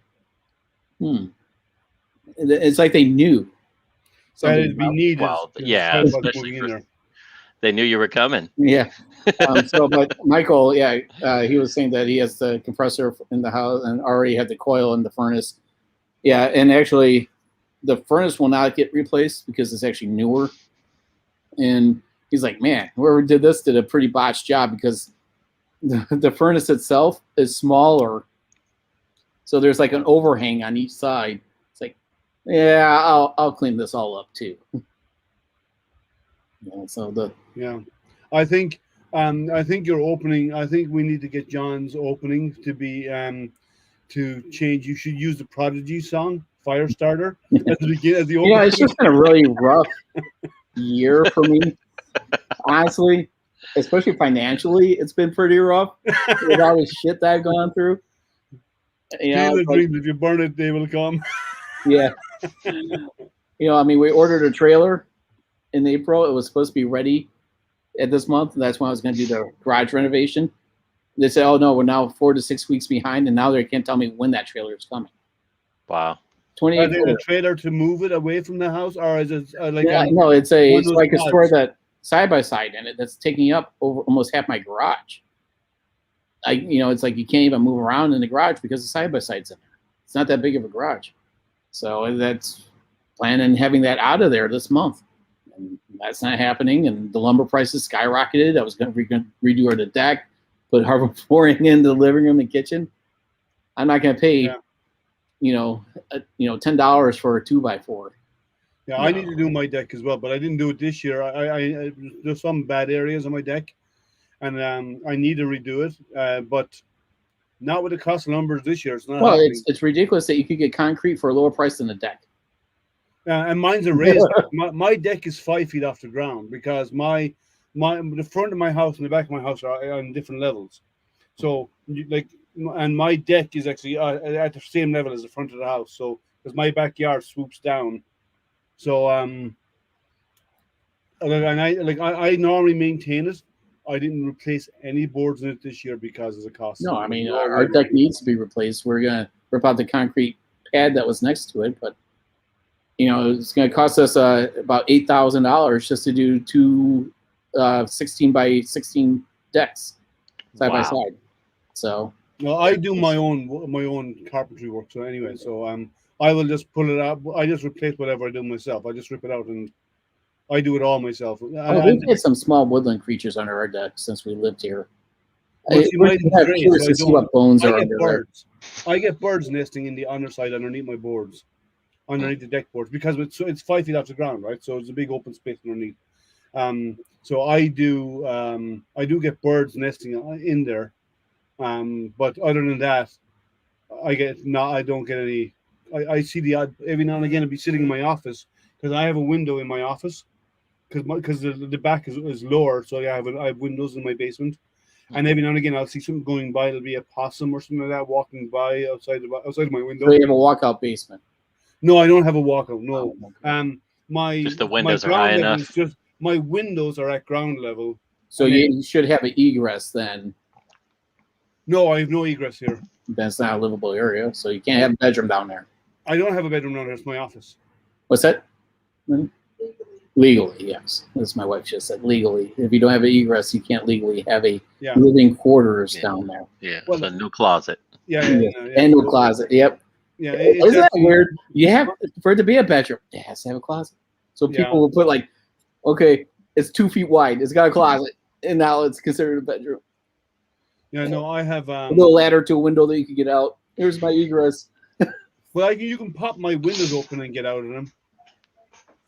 It's pouring. That's in there. They can be deemed egress. Oh yeah. They just hold on, well, do they? Well, they. I mean, yeah, you could escape through them, but do they meet egress? No, but as I said, in my office, it's not a bedroom. So yeah, well, it's still an occupiable space. So yeah, you just can't. They may still meet your egress requirements. But the house was built probably before those requirements were put in place. So yeah, there's that too. Yeah. The West Coast needs this rain that we've been getting. It's been so. I mean, the last 2 weeks, it's been ridiculous here. Wow. Sure, whatever you get, pretty much we get in weather. No, that's where it is. I wonder if Kevin actually did his maintenance kit to his CR6 SE. What? Say that again? Maintenance kit. What is a maintenance kit? Oh, you got to check the second live stream video. It's called a maintenance kit for your. Oh! I know. Okay, now I know. I was trying to figure out what are you talking about? Now I know what you're talking about. The kit with the repair parts and stuff that came in to redo the bed and all that. Yeah. Yeah. So someone asked me about if the newer versions are better. I guess that video is going to come sooner than later. I'm going to unbox it and do a comparison. Yeah. So. I found that something similar to what you experienced, or something the issue that you found with the 6SE. I found another printer. It's a company's first printer that has a similar issue. Now it's not as prevalent. No one has complained about this yet. No one has reported an issue, but the heating tracks for the bed at the back of the bed, they use slide-on metal clips to hold the bed in place. The tracks come right out by the edge of the bed, so the clips over time will wear through that coating and actually short out those tracks onto the bed, which will run through the frame and through the USB. And I was watching your main board and your heater cartridge and your thermistor. Oh my god! I'm a pretty big fan of my the two Artillery Genius printers I have. I actually like them, even though it has its quirks, like the glass bed. I'm not being removable, not a fan of, but they've been solid. And so Artillery released their new ones. I was watching Honey Badger's live stream of the X2. Mm-hmm. And it was a kind of a disaster. So he's pointing out the side of the machine, the board, and there's 2 holes, for, I guess there were ports. There were ports on there. But he said, something's going on with this board. And then he puts the pencil in there and it's bouncing. Oh, it wasn't even screwed down? So yeah, so he's like, he said, you know what, I'm gonna do a review video, I'll look at it. But he couldn't resist. So he opens it. The board's hanging on the inside. Not screwed in place. So you know what these geniuses did? Now I could say genius, but see why I did that. They used hot glue to glue it into place. And the board's upside down. Popped off. Yeah. So there's, on the frame or on the body, there's only 1 screw mount. The rest are pressure fit. The other 3 are pressure fits. Well, so I know why though. Okay, go for it. The reason why I know why is because they're trying to save money, and the reason and assembly too. Well, no. The reason why they're trying to save money, and not only assembly, and the reason why all of it's for saving money, is because the CEO of the company squandered money. Yeah. Mm. You know about that, right? No. Mm-mm. Artillery is the same name. What's the other brand they go under? They did that only because they're in customs. Their boxes were getting opened, so that's what they told me when they sent me the printer because it was some weird name. I said, "Isn't it this name?" They're like, "No, we changed it back." So No, what was their the other boxes company? were getting open. All their What's boxes the were other name getting they go under? They go under artillery, and what's the other name they use here? There's another name they use. It was a weird name, a really weird name. Yeah, they have two company names that they actually go under. Well, the other one was a temporary name that they reverted back to artillery. Well, yeah. Well, so what happened was they did a Kickstarter, and I'm almost sure it's artillery. They did no, it wasn't artillery, was it? Was it artillery? This is your story, man. I don't know. I think it was artillery. I could be wrong. I could be wrong. I need to verify who it was. Right? I think it was artillery. And the CEO didn't run her with the money. Mm. I think it was Kickstarter. Oh, I think it was artillery. I think it was. I need to double check now to make sure I get it right. But I think it was them. Yeah, it's a big claim. Yeah, you might want to double check that one. It's a pretty big claim. Yeah, well, there was one of the 3D printer companies. I don't remember. Inventable.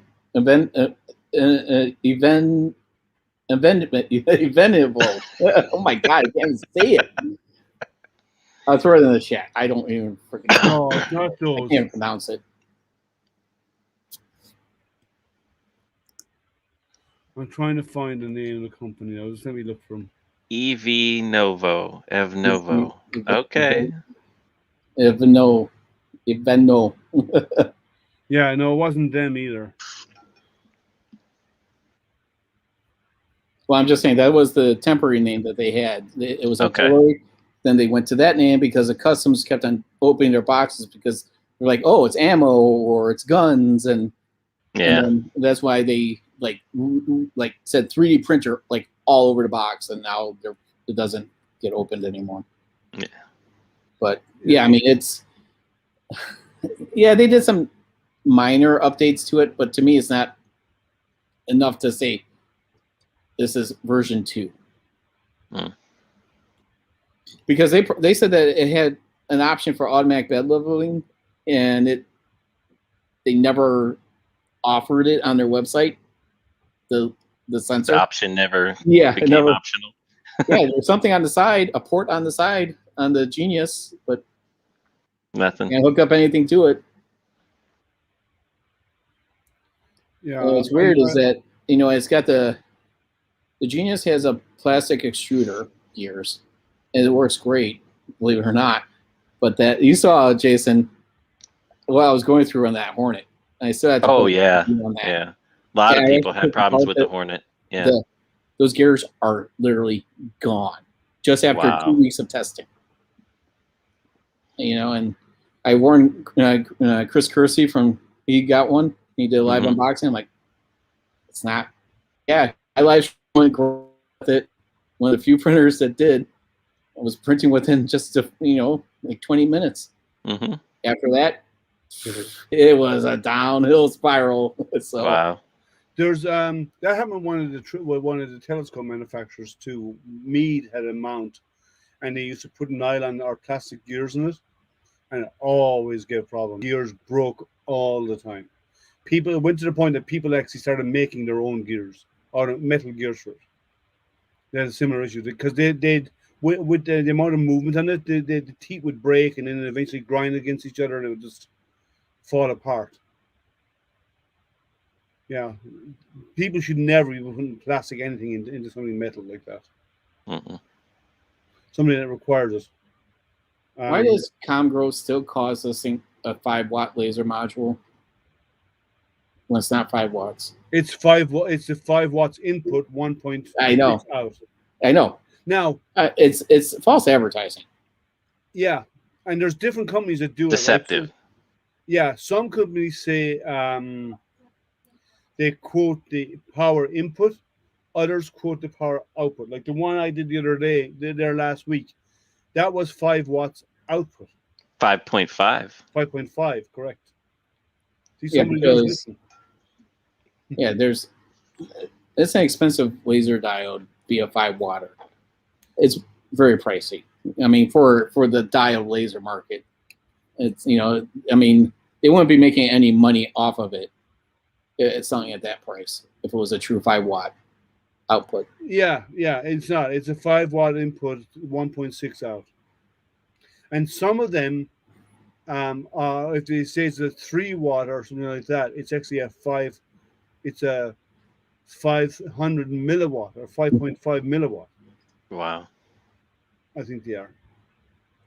So they're all, a lot of them quote them wrong. A lot of them tend to quote the input powers rather than the output powers because it sounds like it's more powerful. Mm-hmm. And that's a mistake. Yeah, because I remember when we were both trolling them pretty hard about it. That one stream. Oh yeah, you was and I, no, yeah. it's. I mean, I've done enough research because I've been wanting to build my own CNC machine and laser engraver. It's basically the same darn thing. And I was like, okay, I'll just get a module to put on it and still just keep my whole CNC. And then I'm like looking up which one, and I'm like, well, screw it. I'm not going to go with a diode. I'll just go with the CO2 and just have 2 separate machines then. And then these people are like, there's no way that's a 5 watt. It'll burn through so much faster. And it makes a huge difference, right? Now, but 5.5 watts is roughly the cap of diode lasers. Oh yeah. Now, some people say they have a 10 watt. Now, what they do is, or 15 watt output, and what they do is they use multiple laser heads and a prism, and they fire the beams into prisms, and then it comes out as a single beam. So that gives you the additional power. So that's how they do it. They because light is additive energy, right? Not subtractive. And colors are subtractive, and so on.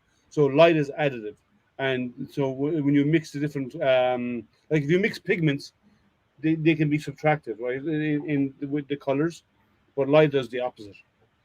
So that's why you can, and it's kind of interesting why they're doing that. Now, there's a company called Endurance Lasers. I've been chatting with the guys who own the company. They don't seem to be open to working with people that much for reviews and stuff, but they do like DPSS and they do other higher end lasers where you get a lot of power. It's basically, they're like fiber optic type of power that you get out of them.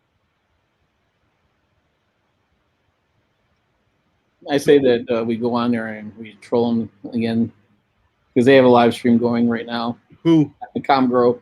What they do? Oh yeah. What are they talking about? I just saw the Facebook. Is it their CNC? Oh, live now. Comgrow 5 watt laser module kit. Oh, okay. And will you just I can't do it. Ben's on. camera? Sure you. I don't. Right. Ben's cool. I can't do it to Ben. Yeah. Well, I give them all a hard time. I don't care. And I was dealing with some nice people over there, and they've moved people around now. They've reassigned people with Congo. Then Elijah says, "Is a 10 watt going to be available soon? We'll just put a 10 watt power adapter on the back and say it's a 10 watt." Yeah, a 10 watt input would probably be an output of. Well, it'll probably be a 2.5. 2.5 or 3 watt, yeah, output, yeah. 2.5 milliwatts. So, I think checking out continue. Yeah, I love the way they quote them as milliwatts. So it sounds like a bigger Oh number. no, 2,500 milliwatts. That's what. Yeah. Yeah, But they'll I put like the way bigger it does number. it to Yeah. make it sound Oh like my it's a more God, that's so laser. powerful. Yeah, but it makes it sound like it's a more powerful laser when you do milliwatts. It's just moving the decimal point is all you're doing, right? Mm-hmm. In words, so it In looks words, it's yeah, the number is bigger. Yeah. Yeah. They do that with other things too. And make it sound better than it is. Well, John, what you make sound bigger than Hey, now. Hey, for all my faults, I did hit a milestone the other day. So what was that milestone? I hit 10K. Oh, nice. I didn't see that. I'm sorry. Apparently, Congratulations. apparently, there's a lot of people that like seeing my how can I say this nicely about myself? Your videos. You guys did it so eloquently about 20 minutes ago. I don't want to ruin it. No, say it. Oh no, I can't even think of how I would say it. You know, it's like my not disadvantages, but my Disasters. disasters. Okay, yeah. Your creative approach to making stuff not work. Okay. Yeah, there- Yeah, whatever else fits. All right, Destruction. I have to quote Llama here. Fix it till it's properly broken. Yes. Yep. That's a good line. Actually, I think, John, I'm going to have trying to. reach 500 subscribers, and you got 10K. What's that, Jason? I think I'm going to have to put that 40 mil fan on the hot end of the CR6 since putting on that micro Swiss, it's acting weird. I didn't have any problems, which is odd, right? It's me. Right? I didn't. Okay, well, it died after I put on the micro Swiss, but it wasn't the micro Swiss that did it. Okay, but you saw the print quality it did after that, and it. Yeah. And, it's run a few good prints, and it's like every third or fourth print, it'll go air printing. Yeah, I've been with the hardened nozzle. I've been running my PLA at 215, and then of course the higher. I mean, I maxed out the temps for the carbon PC, fiber. Yeah, carbon fiber. Yeah, and it worked fine. But when I did that vase, I was like, oh my god, that was like the best print I've ever done. And it came out real nice. that was at 215. Yeah, 215 on the Jesse PLA. 215, yeah, 30 millimeters a second, and 0.12. Right. And that was with the Jesse PLA. Oh, yeah, it looked really good. I realized what Congru are doing. They're trying to tell us how to engrave stainless steel with a Oh yeah, 5-watt let's diode laser. put coating on it.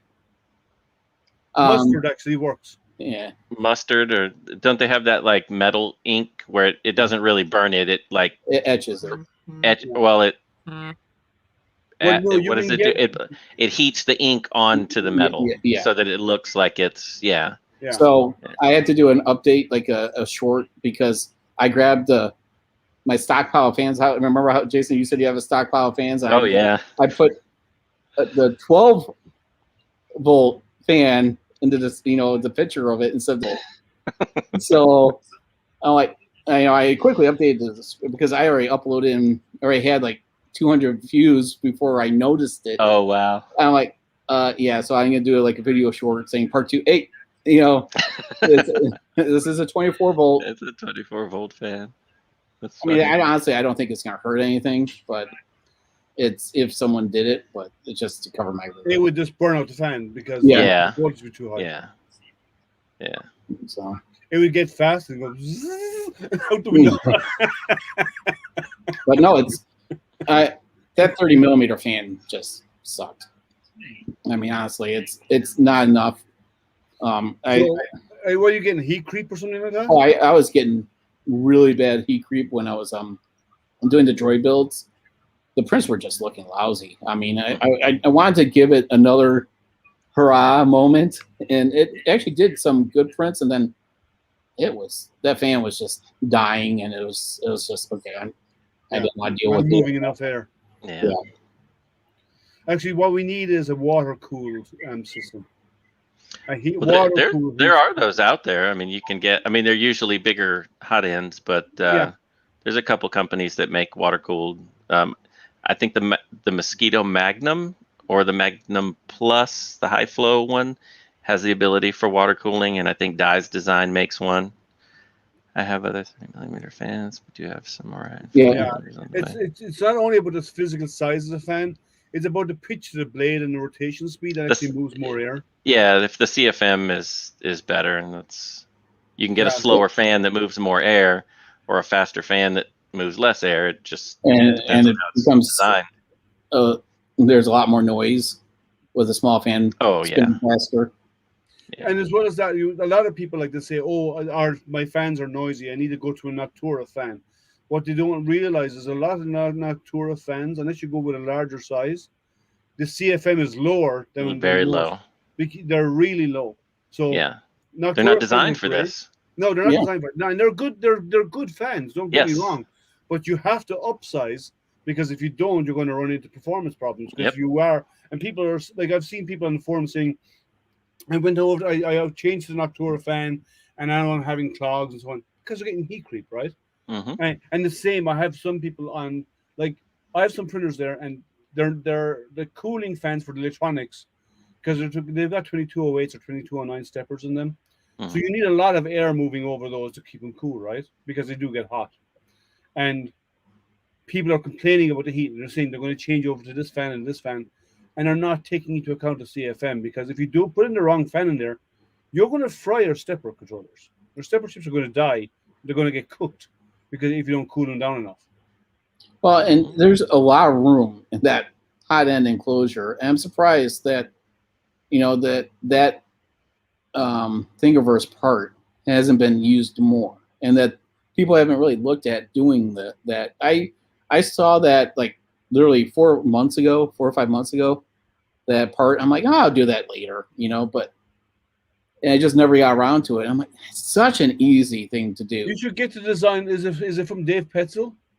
No, it's Richard Robinson. You should get the details of it, and a photocopy or whatever of the backplate and all this kind of stuff, and get a copy of it off to Dave Petzel. He'll design a fan system for that. This one just works. I mean, it's simple. Okay. It's just a little duct, and it's fine. It's such a simple design. It has the carve out on the bottom. It goes around the heat block. It honestly it works fine. I mean, it pushes enough air to where it doesn't. At least that print, no heat creep at all. Good. Yeah, there's another one out there. I just went with the original design. But yeah, you definitely need to do the pre-tap those screws. Oh my god, it was sucked. Well, I would say like Dave likes doing these designs. So if you message him with the enough details, he'll work to try and he'll build a cooling system for it. And he has done some like the Pets Fang. Have you ever used Pets Fang, Jason? While back I did, and I ended up changing it out, I think, for the Hero Me.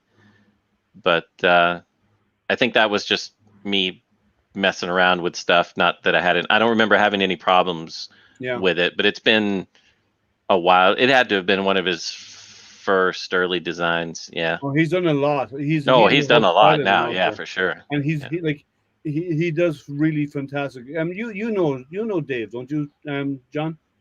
Yeah, I tried to do the Hero Me stuff for the Ender 5 Plus, and I appreciate his work, but some of the parts were the failure points was on the sides, where even though I printed it out, higher temp, higher strength, what did I do? PET G, it still broke real easily. Oh, okay. Yeah, and I kind of gave up after that. I mean, the parts. But you're not talking about the Pets Fang though. You're talking about the Hero Me. Yeah, Hero Me. Okay. Yeah, you should he does some fantastic cooling systems. Mm-hmm.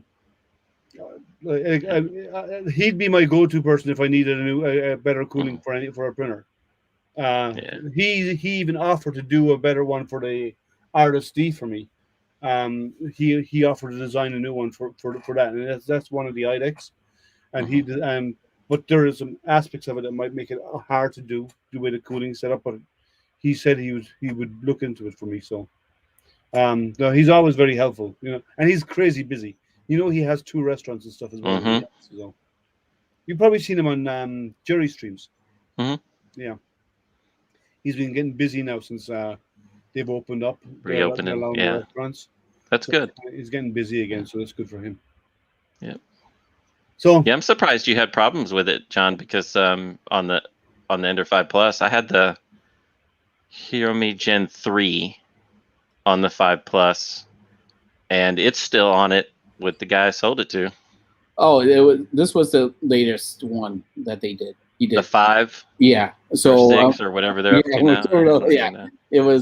It just wasn't ready for prime time yet. If you, I have the archive of the 3, and that thing worked great. It still does for the Ender 5 Plus. If you want it, I'll send it to you. Well, I found a nice one that actually used the stock cooler, very shallow. That's when my whole hot end melted. It melted like the cooler, and I haven't put it back on. It actually did a great job, and it just on both sides. It had a nice angle to it. Now, see if I can find it and throw it in the chat. Oh, but you've got the Micro Swiss direct drive kit on there too. Yeah. I saw someone on one of the Corelli forums today. Was it today or yesterday? They posted they had a failure in their print. I've never seen a fail as bad in my life. First of all, the whole hot end, all the way up through the heat break, the whole way up into the cool system, was full of filament. Wow. To the point, it was so bad that on the Ender 5 Plus, there's you have a metal cover. Oh, I saw that. It was just posted. It was warped, and they actually twisted the metal. A piece of plastic that melted. They actually twisted up the whole metal frame. I never seen it. I never seen one that bad where it literally pushed away the whole hot end assembly, and bent the metal. Yeah. I've never seen anything so bad. It damaged the fans inside it. All the fans were broken. Yeah, the whole hot end, the whole assembly has to be replaced. Yeah, the whole thing was useless. I mean, I've never seen a break. I've seen clogged hot ends. I've seen filament bundled up around the hot end, or whatever. Like the sock comes off and it melts all over the place, and you spend a week picking it off. I took a heat gun to it and destroyed whatever I did. The only thing I left with, it is what it is. I honestly ordered a new Micro Swiss hot end because I didn't want to deal with it anymore, because once I heated it up, I looked on the inside, I couldn't get all the filament out. It was worth less of a headache to just order a new one. Yeah, but this guy's failure was probably the worst I've ever seen on any printer since ever. Well, it was the damage. I've seen really bad ones, but that damage was excessive. It was. Oh my God! It looks like he took a hammer to it. It was so badly damaged. If he didn't explain it, I would swear he got a knife and hit it with a hammer. That's how bad it looks like, because I've never seen a metal frame. Yeah, it's like it was printing great, and I just left for the night, and then he woke up in the morning and he saw that. I didn't even comment. I didn't either. I was astonished because I've never seen it. We all see that the hot end blocked up and so, right? Sure. But all inside or flowing out everywhere. The frame is screwed on. It was pulled off the screws and twisted around. That's crazy. Like that, I've never seen anything like that ever. That's probably the most disastrous print fail I've ever seen. See if you could pull it up and share the screen. Yeah, which was it? Was it in the creativity groups or what? It was the Ender 5 Plus group. Let me see if I can find it. I had to drop off in a few. This laptop's heating up and it's just like hot. I'm telling you, man. I've never been an Apple fan. I use this for my video editing because it does do some things well. Sure. I've always been a PC fan because you get more for less, and you typically get a lot better performance. But this thing, form over function, man, it gets so freaking hot on the bottom, and it's what I'm streaming. I have web pages open, and DaVinci Resolve is idle. I mean, it's not doing anything. Okay. So here is the post. Just give me a second. Let's share it up. 1 second.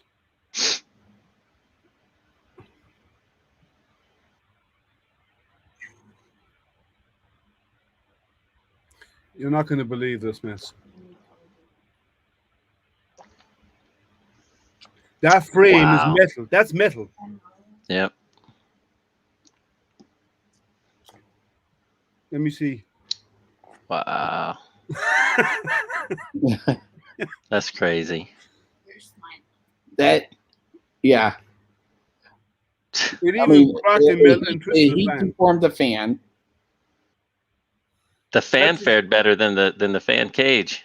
Yeah, look at the hot end. Look at that. Wow. I've never seen anything as bad as that ever. That's crazy. That is probably. That's a 5, not a 5 plus. Oh, Yeah, it's a 5. Yeah, it is a Yep. 5. Sorry, yeah. Yep. It's got a Luckily, that whole hot end fan, the whole hot end assembly, is like $30. I mean, he's not out of a lot, but It's just still having to do yeah, it is like. Yeah, it's like, but I had like, I've never seen. it literally It's expands. beyond words. Like, you know me, I'm never stuck for words, but That was bad. It was. yeah, that's probably that's why I said it looks like he took a hammer to it. All right, guys. I just want to make sure that you couldn't just troll with me, out with me But seeing we, visual. we had abuse with you. It was fun. You take It was and the thing is like there's one thing a lot of people say they miss is when we did the droid builds, and when I would actually just come back with some little one-liners here and there, because I take the punches very well, but I'll dish them back out just a little bit, hit you right in the rib cage once in a while. Well, it's the shots that count, right? Yeah. But some people couldn't take it as much as I can. So. Well, you fell for our trick. You actually got on here. So. It's still, guys. I mean, God. Well, my point, 81 and 59%. Yeah, and so the garage is zone 1. Wait, honey, which was zone 1 upstairs? Oh, she's passed out on the low seat. It's probably upstairs. Yeah, it has to be upstairs because the garage is the 73 and 82. Yeah. So I canceled the prints. They're gonna fail, so it wasn't even worth it. The Kaiwu, I started seeing like some skips in the layer lines. I'm like, no, I'm just not gonna waste the filament. So. Will your fan circulate the air? I mean, that may help with some of the humidity, just at least moving the air around. So the daughter has one up in her room upstairs. So we have a split level. Okay. Mm-hmm. So you can hear it. No, I mean the AC fan. Oh, just the blower fan. It's just a blower. It's right in the window on the other side. Oh, okay. We have our windows are about 4.5 feet tall or maybe 5 feet tall from. You only have about a foot off the ground and 2 feet from the beginning of the ceiling. They're almost floor to ceiling windows, and it's right there at the base, which is good. But I mean, it's only typically meant for this room, and it's still exceeded. But it's not really circulating well. Yeah. No, it's if anything, it's to help strip the humidity out of the room. They're going to be running. Right. An attic fan. You know, one of those where it sucks the air out and put. Yeah, we have it in our garage. We don't. So up there is the attic that goes through the skylights. Yeah. Mm-hmm. Okay, and then there's no attic on here. So these are 12-foot high ceilings in here. Okay. But it's and then that's the kitchen. So it's a very unique split level. Mm-hmm. But yeah, circulation. No, because it's like as I try to tell people, it's like a city house, long and narrow, but in the burbs. Well, tall ceilings are fine they're not so bad in summer because the hot air rises, but upstairs is hot. And then down there is the lower level. Yeah, but the problem with them is high ceilings is heating in winter. Yeah. Then you got to turn on your. The hot air rises. Well, that's when you just turn the blades on the ceiling fan to go the other way. Reverse it, push the air down. Yeah. And that's what people don't realize is you reverse them. You put your ceiling fan in reverse mode. There's a switch usually on there. I don't know if the new ones have it just built in. They usually a remote or something. The remote on the new ones, yeah. Yeah, because all of ours are like when we replaced 2 of the ceiling fans when we bought the house upstairs, and they didn't have those features back then. So you had to just hit the switch that's above the blades. Yeah. But yeah, it's I do mine on this. But yeah, that's how mine is now.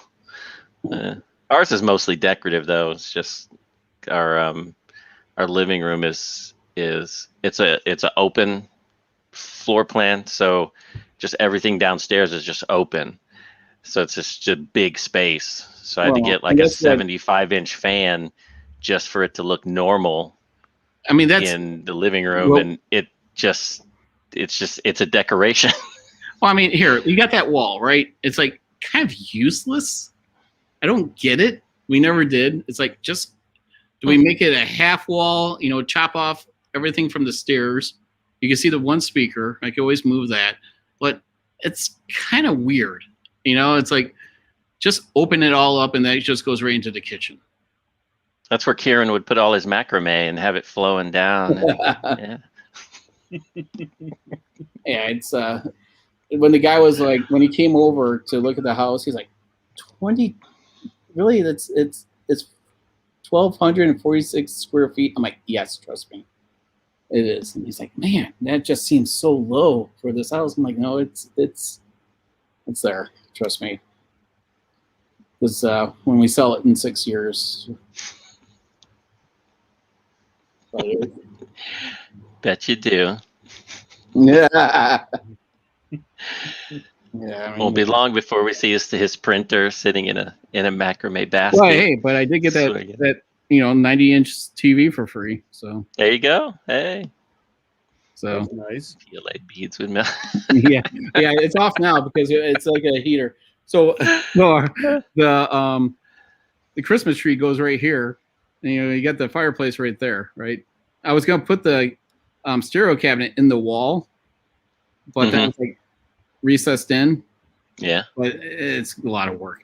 But so instead of turning on the fireplace down there, Christmas, I just put the looping video of the video of it. Yeah, there you go. And the kids come down, they're like, Dad, you're so fucking stupid. I have. You want to turn on the gas fireplace? You had to turn on the TV. I'm like, what's the bigger ambiance? Yeah, we have a fireplace in our family room. It's a gas fireplace. I turn it on once a year to make sure it still works. Yeah.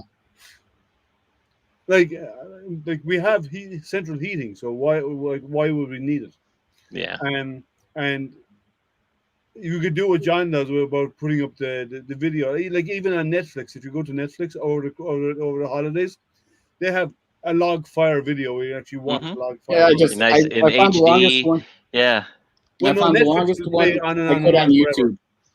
Yeah. Yeah, but Netflix will play forever, and you don't get pop-up ads. Yeah, they're not monetized. Yeah, so it just goes and goes and goes. And my wife pays for the YouTube for no ads. I'm like, I wonder how that works when you're watching monetized channels. Do they get a piece of that?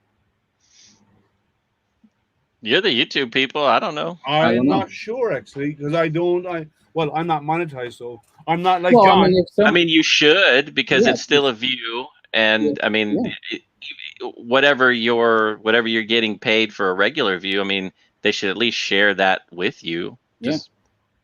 But their newest scam now is they're getting everybody to do YouTube Shorts. Yeah, don't monetize them. Well, yeah, because Joe Telling did that one with the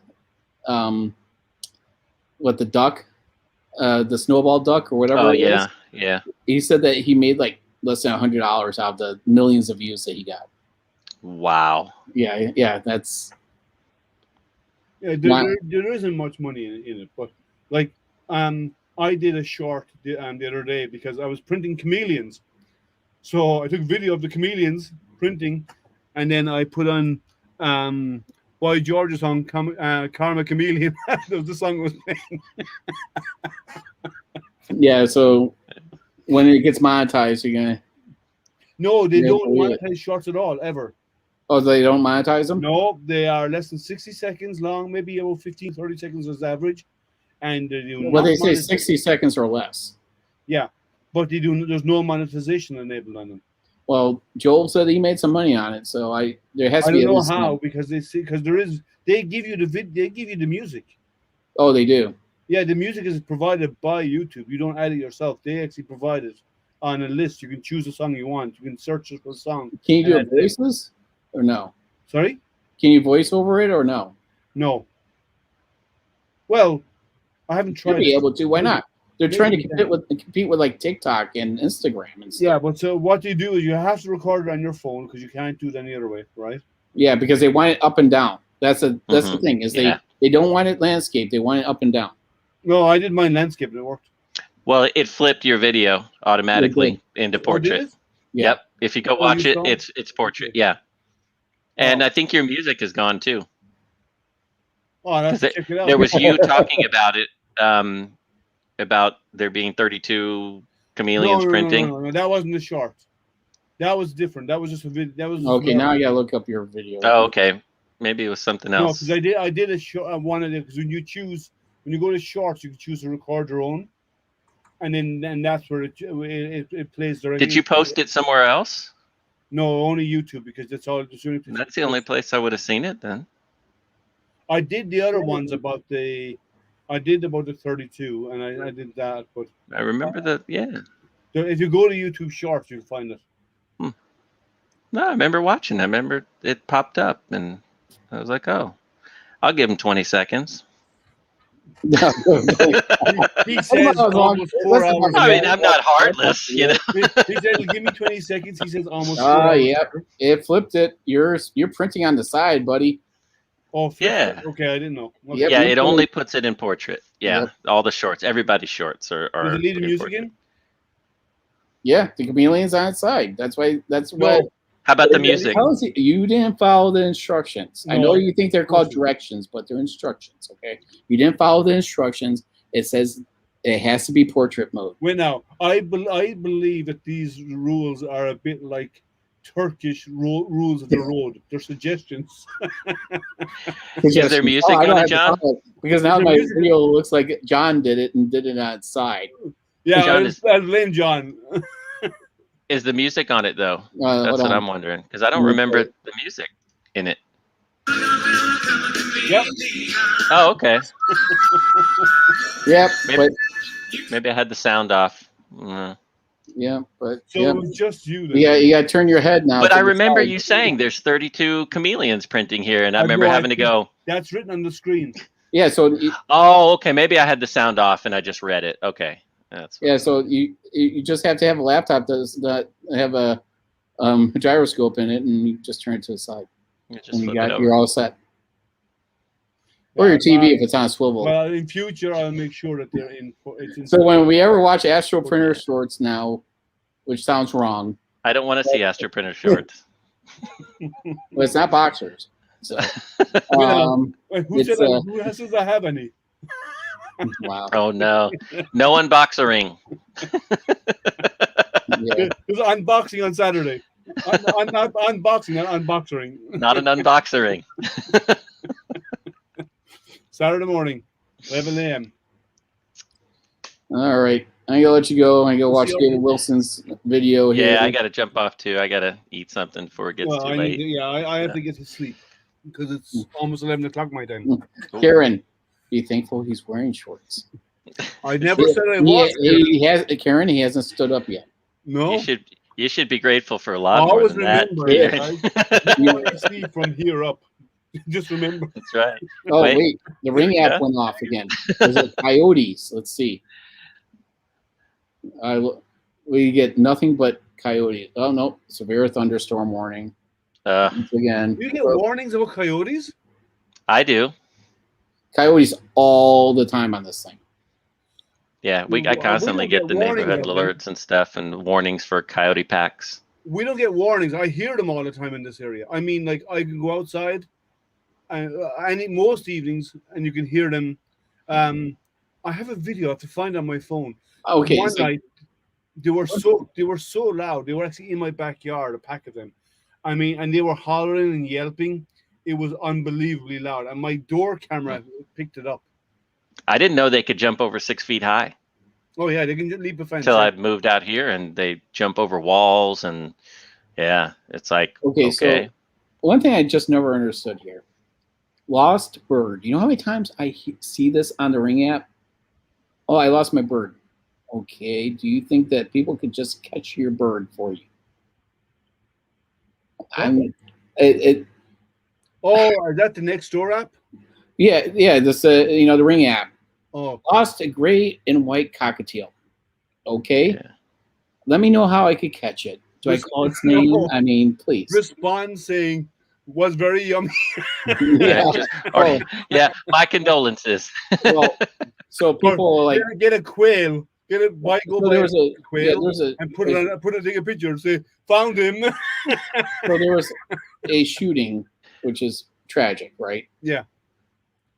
A week ago, and it was literally every 30 seconds for days and days that they kept on posting it.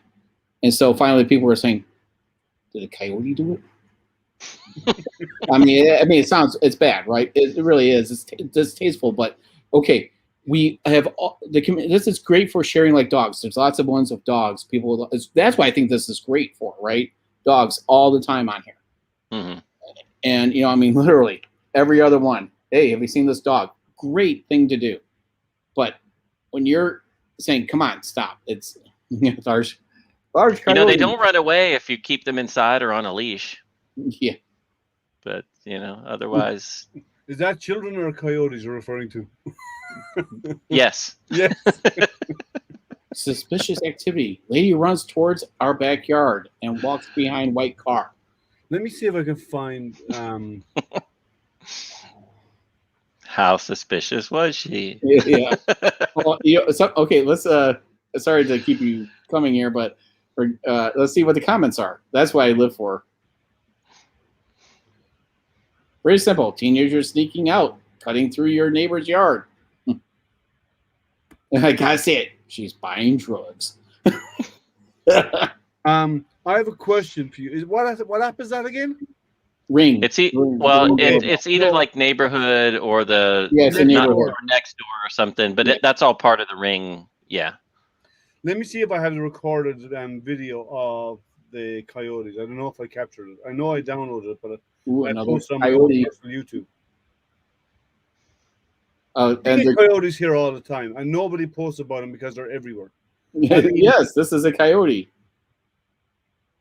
Like directly south of me, as in like the road they're immediately south of me, which is about maybe a quarter of a mile away. Beyond that road is a preserve, right? A wildlife reserve.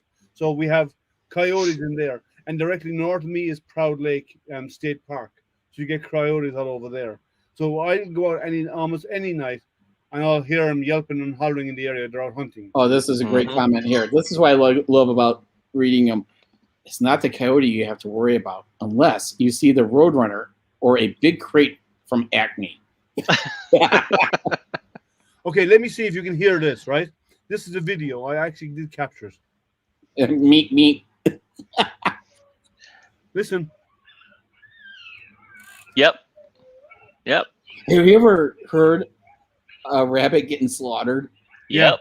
Oh my God! Nightly. The worst sound ever. Nightly. They come right out of the canyon every sundown, and they come through the neighborhood, and they're looking for all the rabbits that are running away from all the construction. Or small dogs. or small dogs or small anything. Yeah, and it's they just run around. I mean, for the most part, they leave people alone, which is good. But when the rabbits run out, who knows? Did I show you? Did you ever see my video of the meteor breaking up? My door camera captured. No. No, I don't think I saw that one. Oh, this was a couple of years ago, and I saw it actually in the sky. I was out observing that night. Well, but when I got home, why don't you post a video on it instead of sharing it here? Just I did post a video on it on Facebook. That was 2 years ago, though. Well, it's yeah, not on your channel now, YouTube. Mr. Popularity. Let me do share screen. This was about 2 years ago. Karen, what do your foxes say? No, what your foxes? Now watch here, right here.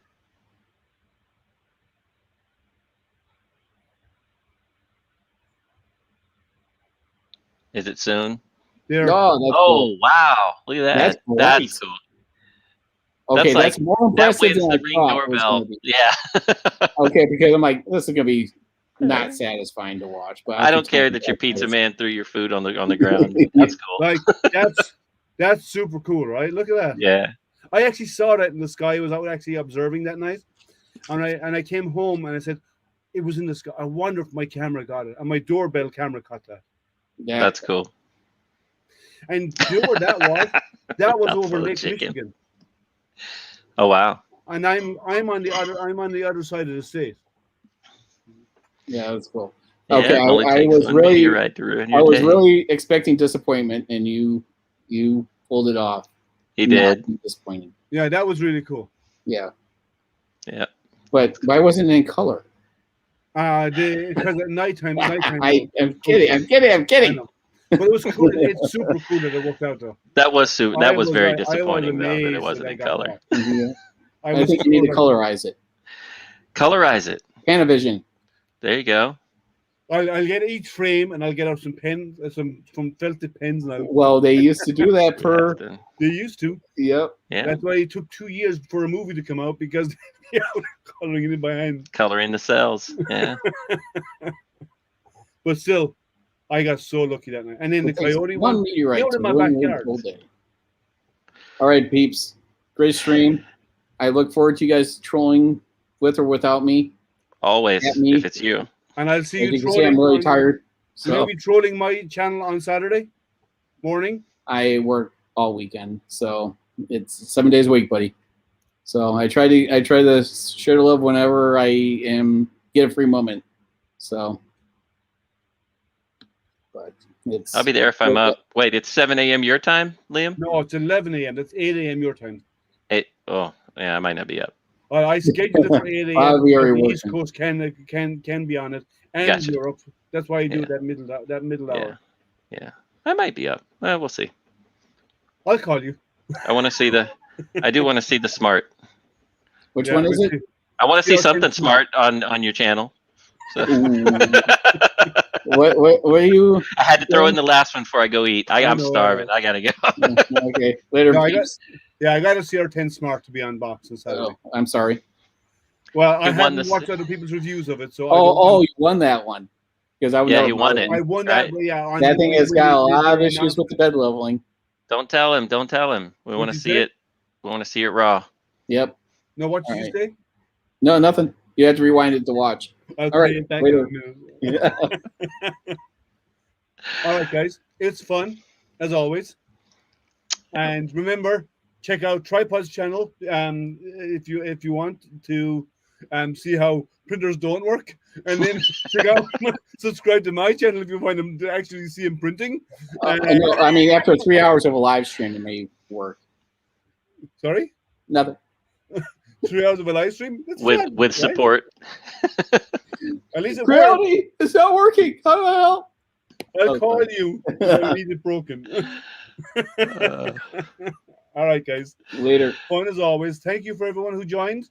And I'll be here Saturday morning at 11 a.m. Eastern for the live unboxing of the CR10 Smart. We'll see how smart it is. Right, John? And you can't use Actiprint with it. Should Shush. I You're haven't ruining bought it yet. for me. John, stop. I know you wanted to buy one. You're such And a next Wednesday night, 7 p.m. Eastern again, we'll do another hangout. So thank you guys for coming, making this a fun evening, and take care and keep printing. Ciao. Bye. latest.